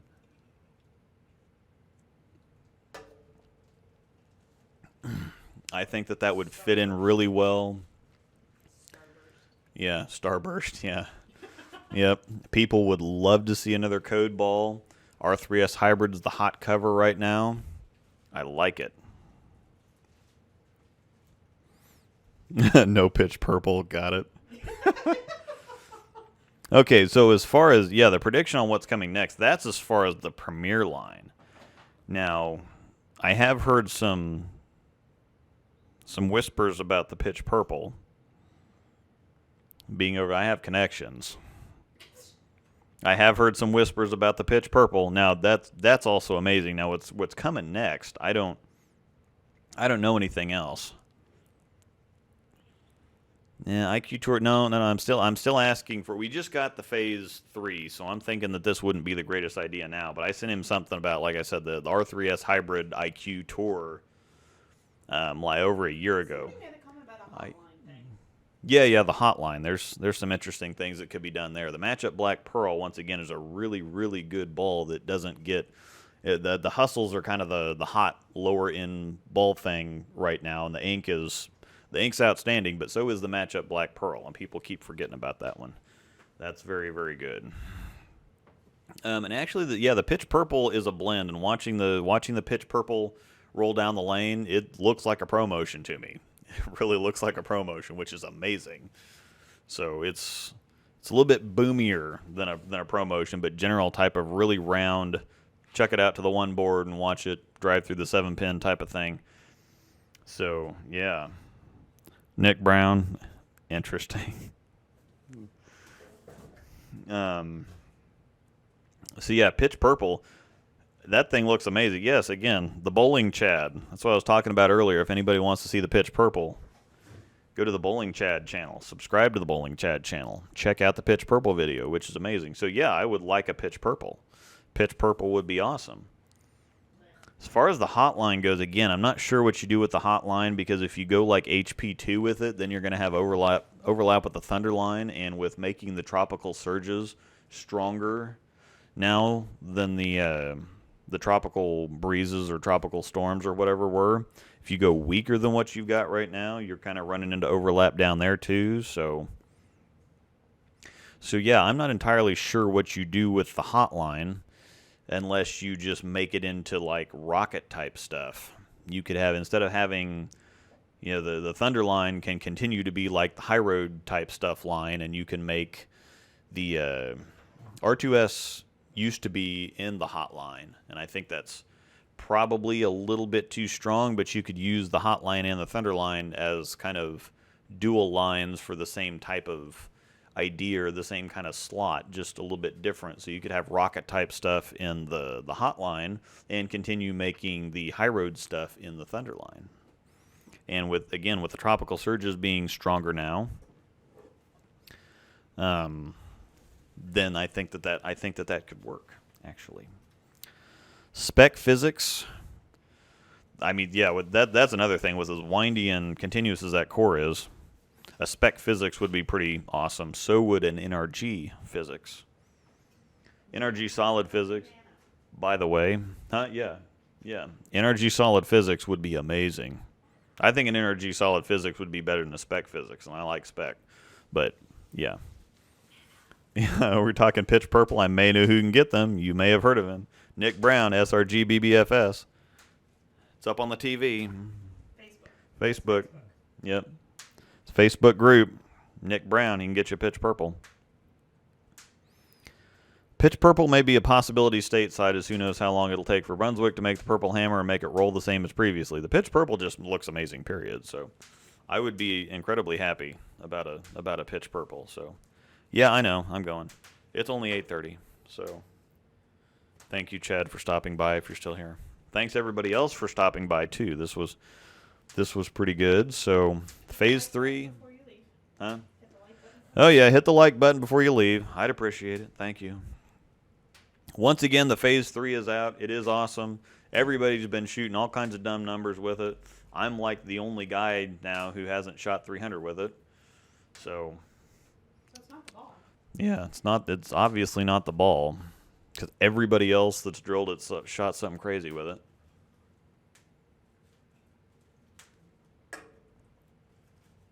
All right. Thank you, Daniel. thanks everybody once again. Thanks Steve G, Jeremy Scott, Mr. Bill, Keith, Jeremy Smith. Thank you for the donations. Heckin' appreciated. We have more equipment coming next year, and that's funded by the channel and Patreon. So thanks a bunch. Appreciate it. We'll see you guys later. Videos tomorrow.